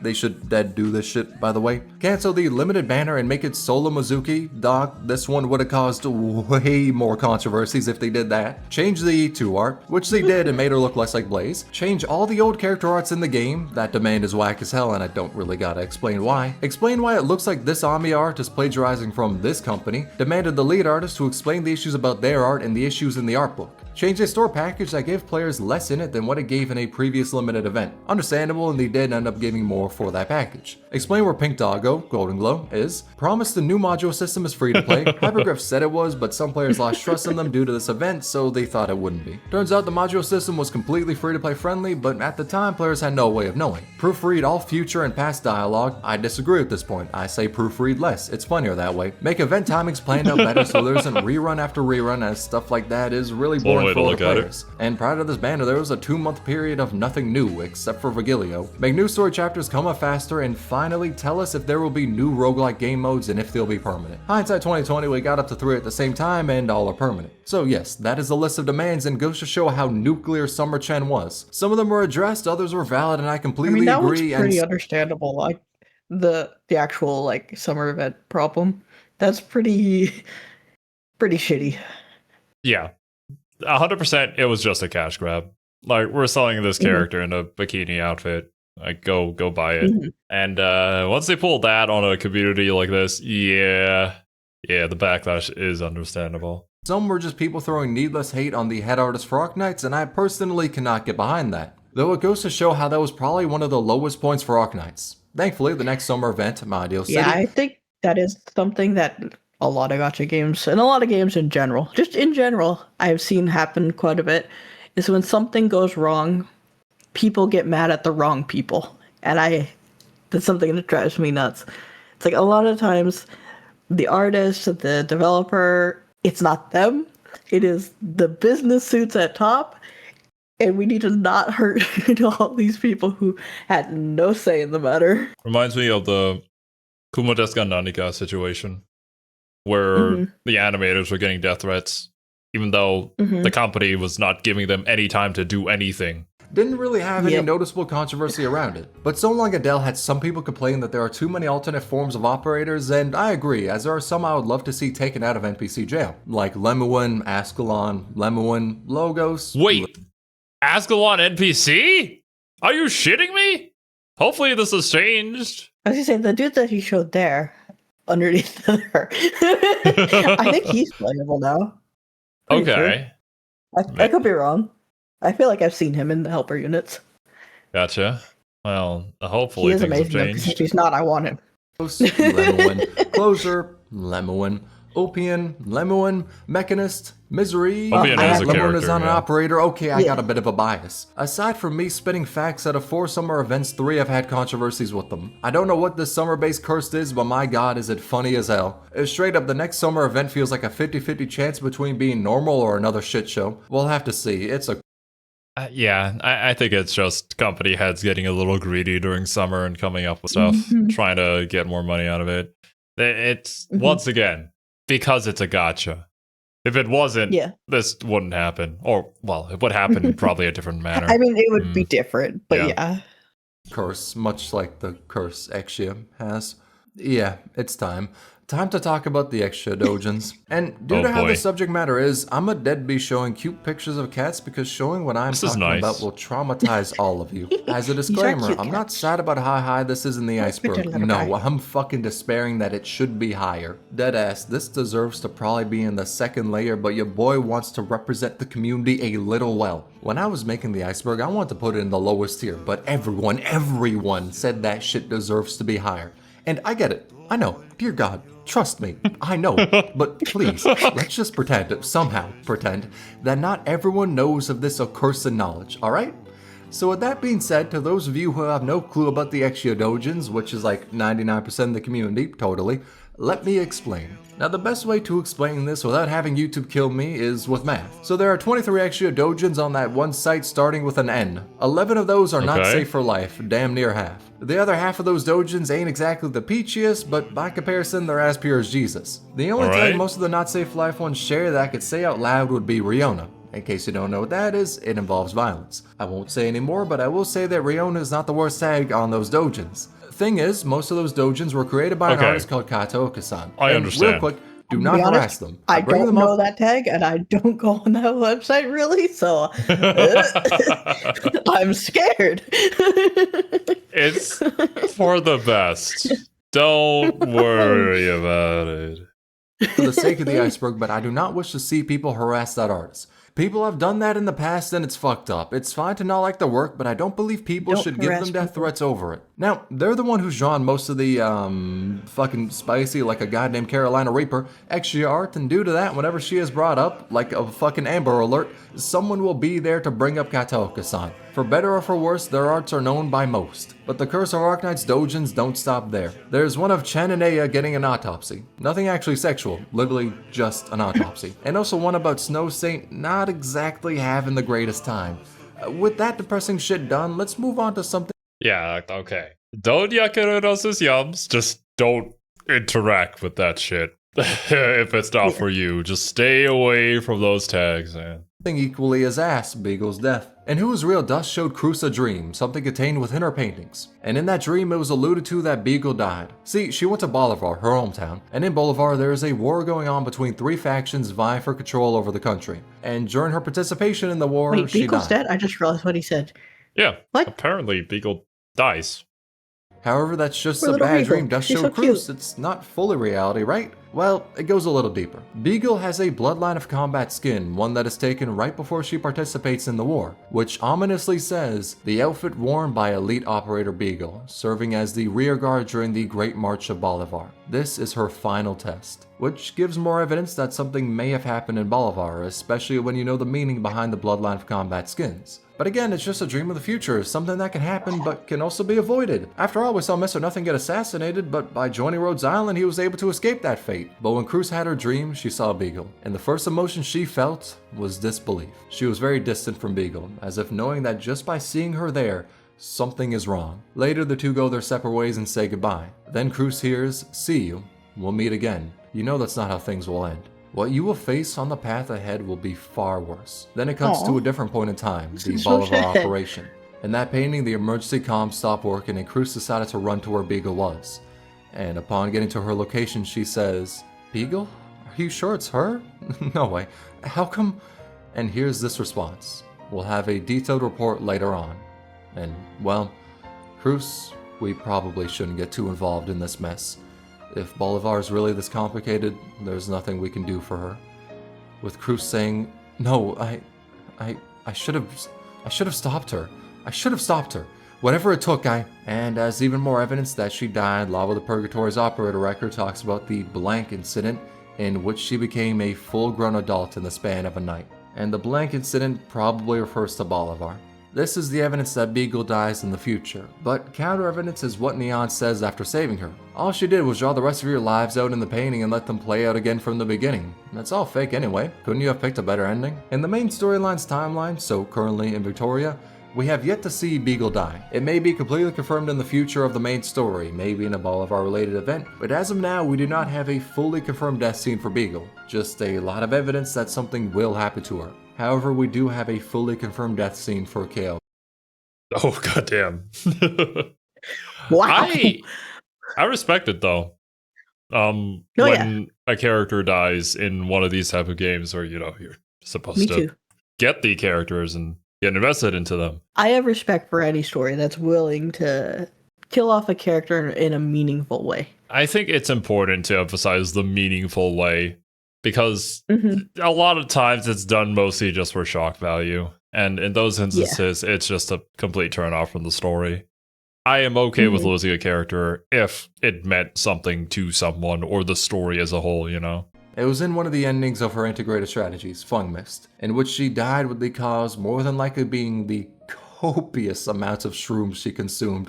Yep, Fungmiss is literally just Kaobe's drug trip through Sargon after she ate some wild shrooms. Yeah, thankfully though, that ending is not canon, and instead Kaobe just had a really fun time. What is canon though is Hordier being an idol fan. That's right, this beefcake of a man with extra cake is secretly an otaku. He is not only the biggest fan, but the biggest simp of You Official. Long story short, she's a streamer, and in the most recent April Fool's event, you managed her live stream. And as we were doing that, we figured out the account name for her editor is One-Eyed Spot. And when you take a look at Discount Guts over there, then yeah, the name adds up a little. Now apparently, I say apparently as we're yet to get this event on global, but these are apparently some of the messages he sent out in chat. Now, I want you to read this, and I'm... Okay. I checked it myself just now, and some chat comment are likely shared among different users, those who are categorized as common viewer encoding. Most if not all unique messages are super comment, and some chat messages said by very obvious usernames like Ducklord or Conviction when a certain piece of photo is selected or after replying an SC, the editor didn't do any SC. Anyway, among 7 streams, too lazy to do more, tested all locations, photos, and SC from these I collected some comments said by the editor. Poggers, isn't this about 8 sarcasm hot girls? He said this when selecting CV's photo. Yu-chan, let's go! This is good content. Wow, good stream. Omega lol. Keck W. Yu-chan is in top shape today. But I believe some of these are also said by other people. Oh, God. Oh, brother. I love it. Imagine Hordier's deep fucking Mariana Trench ass voice saying this shit out loud. It is easily one of the best things to come out of Arknights. Omega lol. Keck W.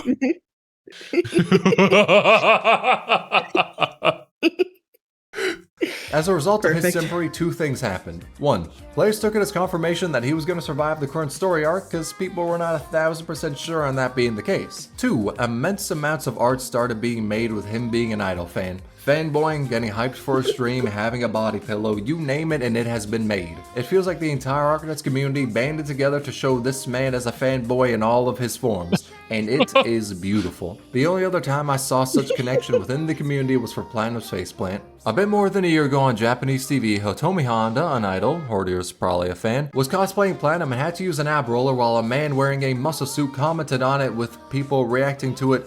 What is happening? Cam. Now, as to why that is the case, there is only one answer. It's Japanese TV. And as the cosplayer tried to use the ab roller, they heroically face planted on the ground. And the entire She goes very slowly down. Shit. Within what felt like 0.2 nanoseconds, artists came out with 5 million different works showing her having face planted. It felt like for a brief moment, technology advanced to where people could immediately draw and upload the image they were thinking about. Everyone drew her face planting and that became associated with Platinum. The memes die down now, but the memories about it will never fade away.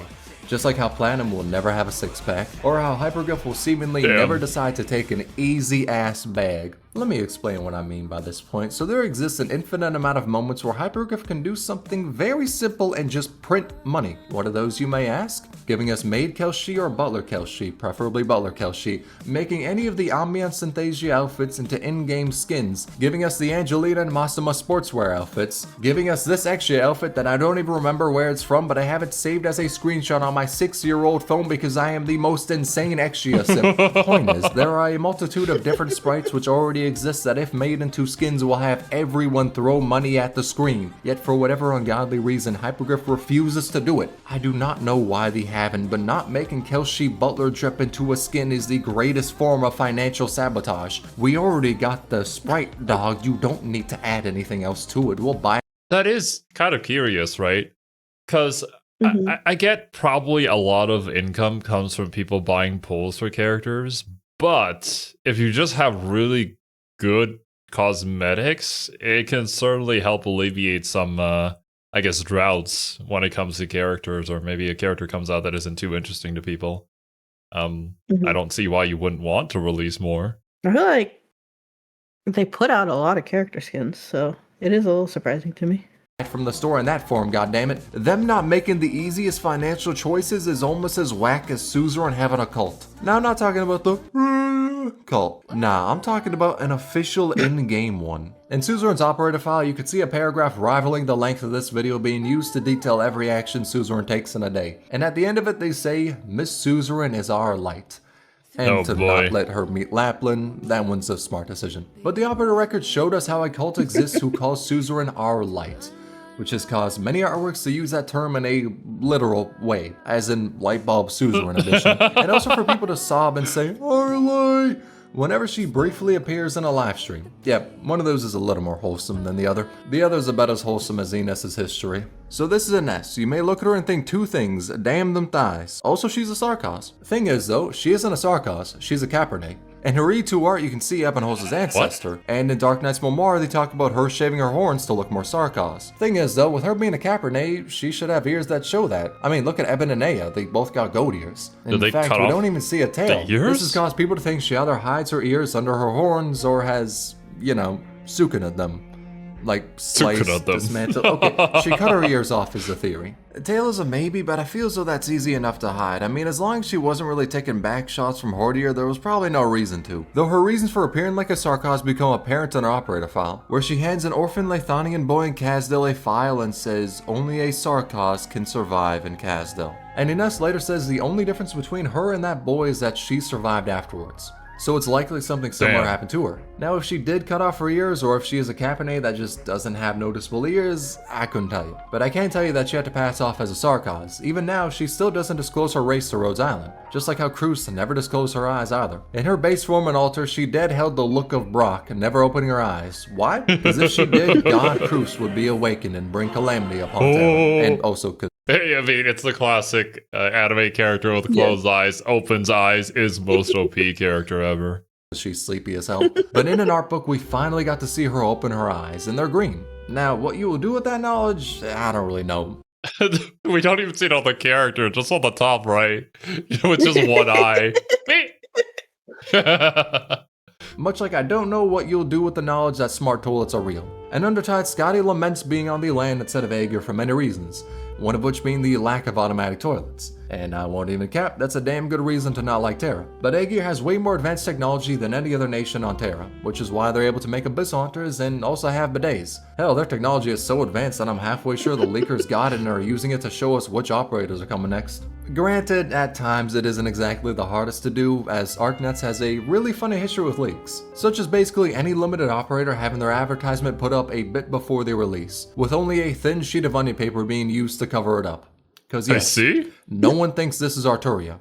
At all. Hell, even a general outline for the story of her event was leaked. You know what, let's see what else has been leaked.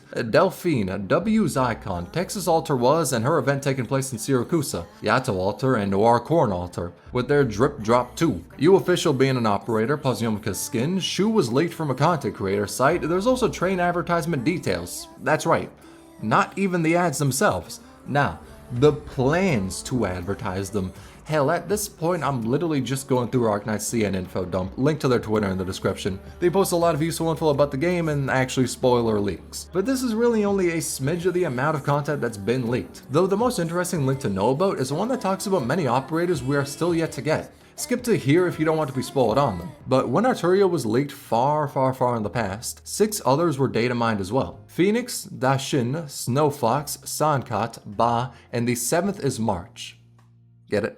Now these sprites were put into the game more than a year ago, but the only one we've really seen is Arturia. But something that's interesting is that Phoenix was leaked to buff Abyssal Hunters, and in Adrena's profile she mentions an operator called Incandescence. Now it's important to note that even though the game files calls her Phoenix, that isn't what her name really is. I mean shit, they spell it as PHX. But names in the code are different than an operator's code name. I probably could have worded that one better. Though, take Spectre. In the code she is called Ghost, and Spectre Altar is called Ghost 2. And that was something people saw in the code, which linked us getting an alt for Spectre before she was released. So it's possible Phoenix can be Incandescence, but we'll have to see. I mean, we'll see leaks about it before she drops, but again, time will tell. I'm sure we know with by all now. that being said, let's move on to Layer 5, the fake collab we deserve. For the start of Layer 5, let's begin talking about something I love, PvP and war crimes. For IS3, there was a bingo lockout done by Lungman Dragons and officially... Wait, you can do PvP in Arknights? Or maybe it's just like clearing maps the fastest? I don't know. Sponsored by don't know. Yostar. To enter into the bingo, you needed to clear the qualifications by doing any of these 3 challenges to make a bingo while following these rules. Based on speed, the top 8 would be selected, with each line, column, and diagonal having their own top 8. Then, past the qualifications, there was day 1 and day 2 till a winner was announced. For day 1, there are 16 tiles on a board, with each tile given its own amount of points. The first to get over half the points are the one who has the most points when time runs out. Okay, so it's basically what you guys did with the gang and the bingo and playing all the different games, Yeah. kind of. Yeah. Mhm.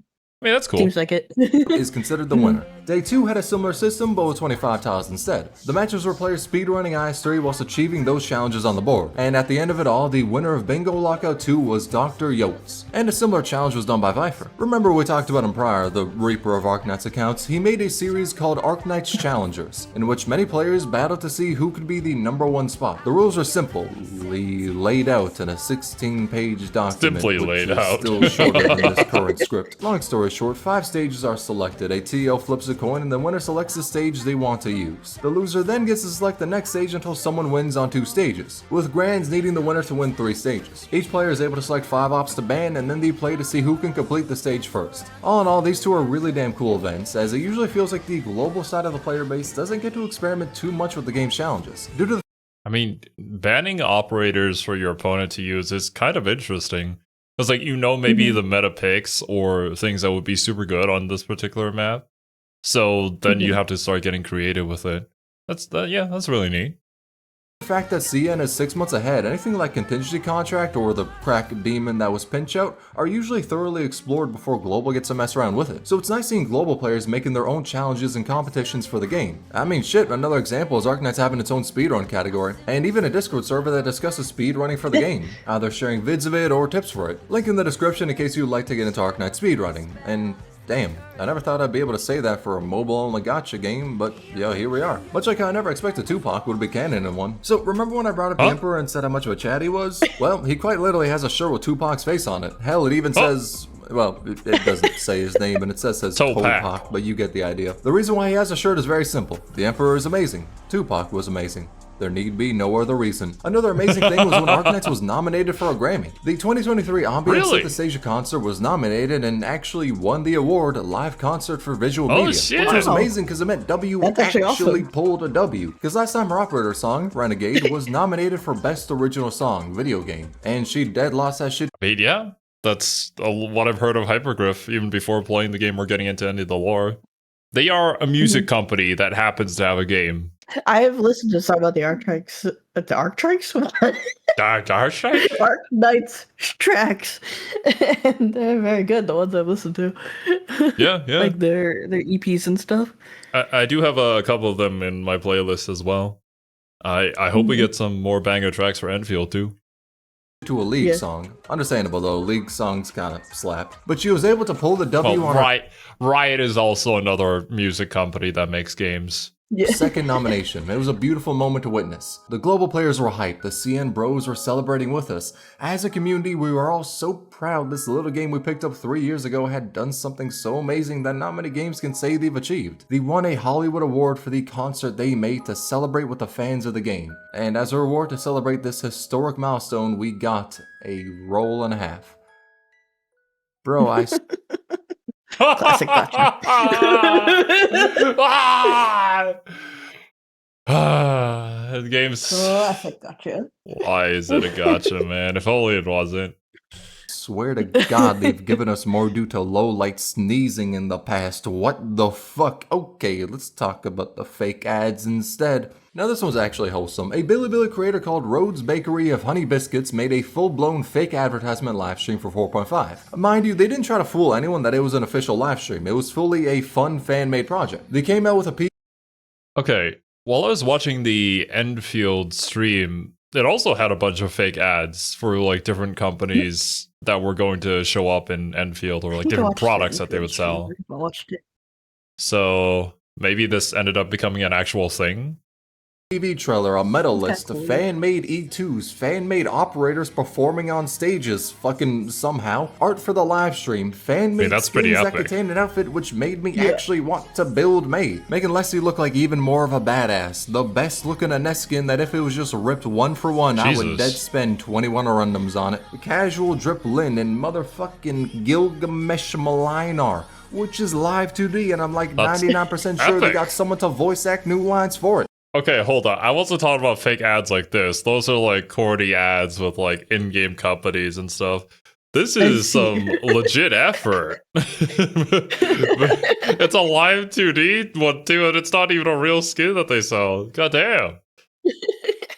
The amount of time and effort put into this video is insane. And keep in mind, all of this was done days before we got the PV for 4.5, so it's not like they had a ton revealed they could work off of. I won't cover any more of it in this video though, because I want people to watch it on Bilibili. The link is in the description alongside CN Infodump's tweets about it, which link directly to the other people who worked on the project. I cannot fathom how much work was done to make this a reality, but I can easily say it was one of the best Arknights related videos I've ever seen. Stand proud, Bilibili content creators, you can all cook. Meanwhile, all the channels that steal content from Bilibili can please exit the community in the quickest fashion possible. So I want to keep this iceberg wholesome. Of course, talking about serious subjects was something I wasn't gonna avoid, but at the same time, I don't wish to bring up drama that really leads nowhere except bitterness. But when it comes to people who steal and re-upload content from Bilibili on YouTube, then it does need to be brought up as it's an important topic for a serious problem.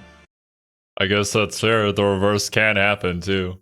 Now, in case you do not know, there exists and has existed some channels who take content from Bilibili and re-upload it for profit on YouTube without the original creator's permission. I will not name those channels as I hate witch hunts, and also do not accuse anyone of doing something like that with no proof just because they uploaded a Bilibili video. As again, some channels like Tactus ask for permission and give the revenue to the original creator. Now, with that being said, let me talk about the funniest case of a channel that stole Bilibili content. So they ripped that shit, downloaded it, then hit upload on the MP4. In the description, they gave some brief link to the channel on Bilibili, said they have permission, they fucking didn't, then ran ads on it and gained money from the videos that lacked even the tiniest shred of their own work or talent being put into it. Then they took this shit a step further. They decided to upload event trailers and run ads on them. Now, some creators do that like Casual Team, but the thing is, they don't run ads on them. But that channel decided to not only profit off the hard work of Bilibili creators, but they also decided to do that shit to Hypergriff, the company that makes the game. Which, yes, is incredibly dumb. I don't even think a tweaking crackhead would make that decision. But worry not, for they decided to somehow one-up that shit. They took the entirety of the first Ambient Synthesasia concert and re-uploaded that shit on YouTube before it was officially available. And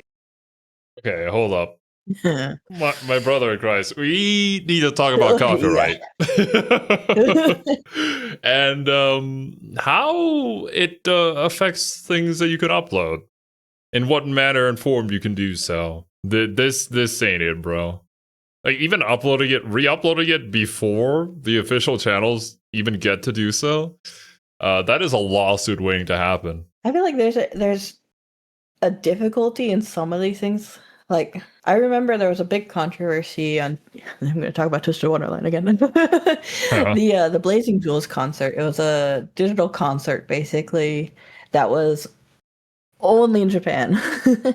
And there was no official upload for it anywhere. And so the only way you could see it was if you were in Japan and you were able to attend the concert. And so people scraped it and re-uploaded it to YouTube as like cam footage, basically. And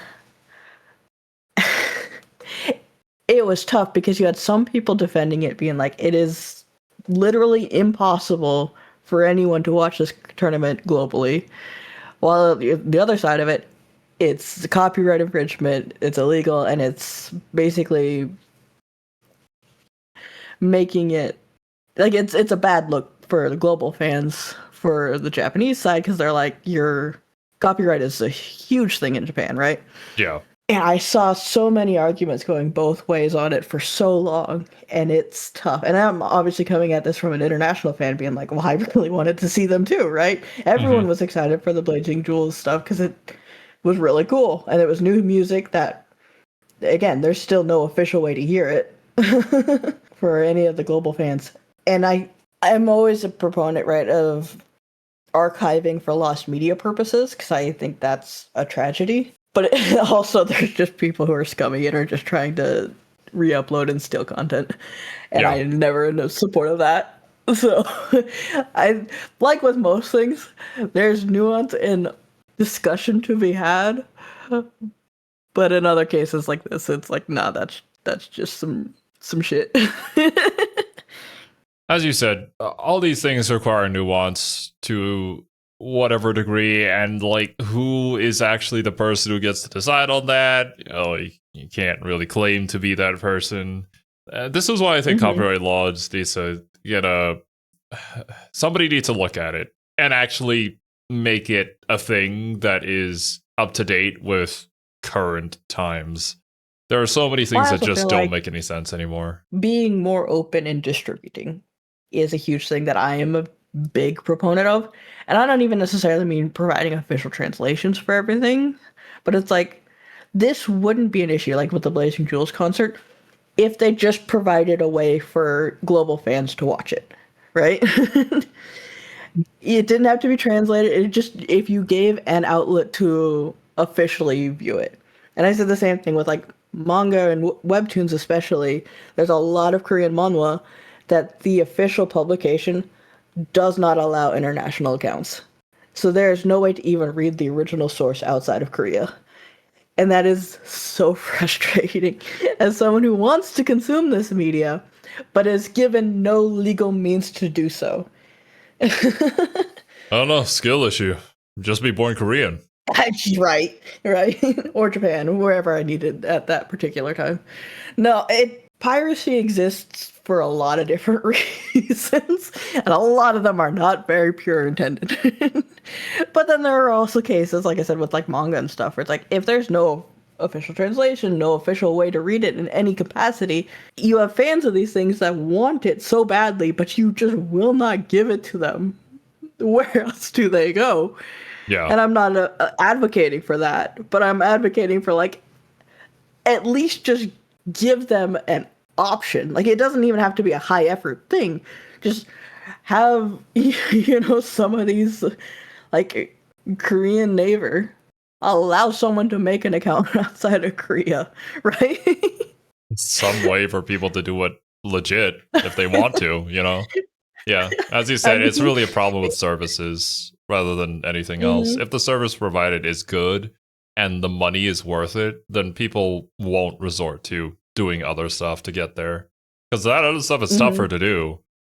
As long as you just provide the services, you can get the money too, and people get what they want. So, it is what it is. It's unfortunate, but they can maybe have their reasons. Once again, laws, international laws, and stuff like that. Redistribution. I'm sure, but it's a mess. Ads on it. Now the best part about this is, at that time, the only way to watch the video about the concert was by having a premium Bilibili account, basically YouTube Premium. Now of course. Okay, hold on. Now this is going into a different area. It's like if we reacted to someone's Patreon only content and uploaded on our channel. Yeah, that would be an infringement of copyright at that point. Yeah. Of course, you can easily watch the official upload for free now as it's been uploaded to YouTube, but back then it was a big deal. And overnight, Hypergriff really just said, imaginary technique. You're banned. And fucking eviscerated that channel, fully deserved. Out of all the examples of channels that have ripped off Bilibili creators, this is by far the funniest one. The less funny part is the amount of clones I found whilst researching this. I was gonna come on in and make a joke like, oh, I had to search past like 10 other channels that have done the same thing. Yeah, only problem with that being, it's no longer a joke. It's a fucking understatement. Looking into it, there have been many examples of channels being made that just re-upload CN creators as videos and make a profit off of it. Thankfully, the community is pulling a low. No, the thing is, some of these aren't even managed by people. This is just automatically done using AI. It is crazy. It's auto re-uploads. How it's allowed. Like, there isn't any way to track any of this stuff or get rid of it. This fucking AI slob and fucking re-uploads like this without any actual human interaction. It's really clogging up the works, man. And a lot of these videos get recommended, and people just make passive income off of this. There are literal channels on YouTube that give like tutorials on how to do this. What? But the worst thing too is like us who's just getting into Arknights. it's hard to differentiate actual creators versus like a re-upload post when you're just kind of looking for content, right? A lot of people won't know the history or can't tell the difference.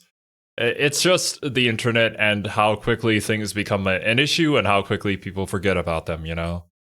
And as you said, if you're just somebody new coming in, of course you wouldn't know any of this. It's like me randomly looking for a movie reaction, and then all of a sudden fucking Susie Liu and her boyfriend show up, and people are still watching that shit because they don't know, right?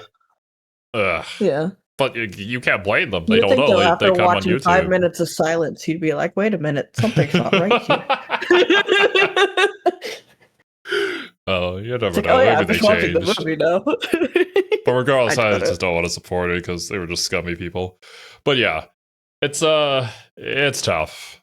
It's tough, and it's something that YouTube has to do, but maybe they don't even have like the legality to do that or care enough to do that. Honestly, I think it's just honestly, it's a quantity problem, right? yeah, There are so many videos uploaded to YouTube, and monitoring every video uploaded is just an impossible task. obviously, yeah. Which is why they have to leave so heavily into things like, you know, we joke about like false flags and things with the automated processes, but they How have else are you to gonna have do an automated this? process, Yeah. right? It is literally impossible not to. So it's like you can hope that it gets better, obviously, but One thing I could hope or for is that we can customer have a better support actually manual being a review human. system. But that's Yeah. still a quantity problem because I can't imagine how many posts they get sent on a daily basis. Like, Well, I mean, yeah. How many I'm gonna illegal curious, videos, just how straight many up videos crimes get that uploaded are to YouTube in a uploaded? day? 2.6 million to 20 million videos per day. Yeah, Holy we'll just shit. let the intern do that for us. All right, good luck, bro. I don't know. I think there has to be some better way to go about this. Anything at all, whether that's from YouTube Yeah. side or just copyright law in general becoming better and removing this AI bullshit. Law becoming better. That's what it's supposed to do. That's what they YouTube advertise it becoming to better. do. What is this timeline you wish for here? I don't know. But don't you remember Zemnu is like my favorite superhero? Did you watch the Zemnu cartoon? Zemnu would make this better, you're right. Yeah. Dear God and stomping out these channels, but they keep dear coming God. back despite us knowing Oh, their game God. because they keep smelling that syrup of the YouTube ad revenue. It's a problem, one that many people have put painstaking hours to see fixed, but will probably continue to exist as it's really easy to do and get money from. Hell, if one channel gets Exactly. found out, create another in the same week. You already got the MP4s, the only thing stopping you is your upload speeds. Which is why, as a community, it's best we continue to expose the channels who have actually done wrong. Don't falsely accuse people. And kindly tell stealers to never browse the internet again. And within the spirit of having shit robbed, let's talk about what happened with DMC. When it came time for the Capcom collab announcement, when Don't we make finally right. had a stream to tell us just what it would be about, we waited with bated breath as they first talked about reclamation algorithm, and as they showcased the trailer for it, we heard it, the DMC5 main menu and voice play in the background. This made everyone so hyped that we got DMC as prior, we only knew it as a Capcom collab. That shit could have been anything from Dead Rising to Mega Man or Resident Evil, but most, myself included, wanted DMC. And that music gave us hope for that shit to be crushed in favor of giving us a Monster Hunter collab. Which, there wasn't anything wrong with that, in fact it's pretty much a beloved collab, but the music playing really just set us up for disappointment. Evidently that shit was a mistake, it was not meant to play. I like to imagine that an employee at Hyperglyph was hyped thinking we got a DMC collab, and when they heard internally that it was just Monster Hunter, they dejectedly fired up DMC5 to It's just straight wishful thinking. Maybe if I put this in here, it'll become true. You know? One day I can have Nero as an operator. And that would be pretty cool. I think DMC did a collab with PGR and that went over super well. People really enjoyed it. So it's kind of a shame we didn't get one. Or maybe we have at this point. Who knows?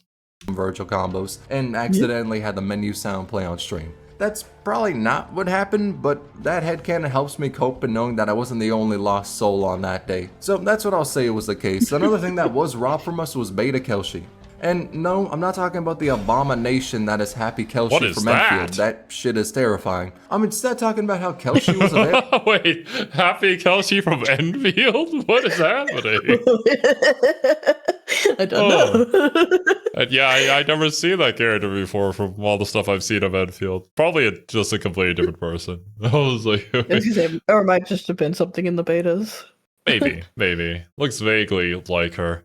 Almost like how Levitain looks a lot like Surd or something, maybe. Mhm. As a unit in the beta version of the game, but on release she just disappeared until we got her during Sculptor's event, which means that it took till the end of the world before she would even allow the Doctor to command her in battle. True ex-wife energy right there. But in beta she played much differently. Monster was still summoned for her and she was still a medic, but Monster had ranged attacks now. In fact, that shit was AoE. Her first skill was a generic more attack, second made Monster hit slower but harder and slowed the enemy on hit. Then it was reworked to where her first skill was still an empowered hit, but it also stunned the enemy. The second skill still increased the attack interval, but binded on hit with a small chance to stun. And if you ask me, by comparison to her beta form, they buffed the shit out of her. I mean, most beginning 6 stars on Arknights feel really basic when compared to the newer units, but my lord, I am glad they changed up her kit. They spent a bit longer in the kitchen with Kelshi, but they cooked for her release. Completely unlike how Old Days try to cook by ripping off Arknights. So Old Days is this now dead NFT game, which for whatever ungodly reason, against the advice of any life form with an IQ above 2, they decided to trace Omnia's animation from Chapter 8 for their dog shit games trailer. As to why they thought they could get away with that, I'll never be able to tell you, as I'm yet to do enough crack cocaine to put me in that same headspace. The funny part is, they decided to double down and say it was original and not traced. Well, if you put the two videos side by side, it's very clear what it is. What are you trying to do, bro? Oh, God. Acting as if no one had fucking eyes, and then said that Arknights cannot sue them, and they won't dare to. Naturally, them bitches got hit by the Nintendo special cease and desist. Afterwards, a great silence must have enveloped their headquarters because we heard nothing from them. They basically fell off the face of the planet. And much like what happened to War of Embers, that's a game that took really heavy inspiration for Arknights, which is code for saying they just copied stages 1-to-1. I don't care to speak too much on it, as I've heard no mention of this game in the past 2 years, so it must have been banished to beyond the Shadow Realm. Possibly because they apparently stole from Mobile Legends and Raid Shadow Legends as well. So my guess on it's... God, okay. we're just racking up the kills here. Oh boy. Fate is that it either died from being an ass game, or those 3 companies weren't the most pleased with their work. Kinda like how the community was when we saw our blatantly traced Beanstalk skin. What Actually, the fuck is that? That is nightmare fuel. That is AI. I'm almost certain. That don't look right. Either AI or a bad theft. Oy. Yeah, I don't know. It's kind of off-putting. Shit ain't tracing, it's fucking AI art that was told to recreate Beanstalk skin. And as is the case with AI art, it looks like shit. And somehow that was promotional art uploaded by the Chinese version of Guild Wars 2. And I wouldn't be surprised if it's been taken down, as stuff like copying Arknights' character designs happens on like a bi-monthly basis, so Hypergriff is kinda used to this shit. Hell, just a bit ago, one company decided to copy Sari and Leslie's designs and Hypergriff took action against them. It happens way too often, but at the same time, imitation is the greatest form of flattery, so fuck it. At least there's a silver lining there. I mean, the thing is, right? You get inspired by something, and so you combine that with something else to make your own thing. That's kind of the process of creation. Not really a one-to-one, like what we just been seeing here, or using AI to trace over it. Because I've picked enough fights. But there's some pretty big name gotchas out there who have stolen designs nearly 1-to-1. But they're just choosing to steal from games that are smaller so that they can get away with it, unfortunately. Well, unfortunately, that's just the way of the world. Or dead. Stealing from dead games. Rest in peace, Alchemy Stars. You will be missed. It's gonna happen in many other areas in life. That's just... It's a metaphor for capitalism, Survey. But yeah, I think this is probably a good place to call it here for now. We've actually just hit 2 hours of recording, so I'll try to cut this out as much as I can. Oh boy. Regardless, though, I hope you guys enjoyed your time and hope you all have a wonderful rest of your day. Serby and I will catch you guys in part 2 whenever we can record that one. Yep. Later, dudes. Yep. Bye bye. Bye bye.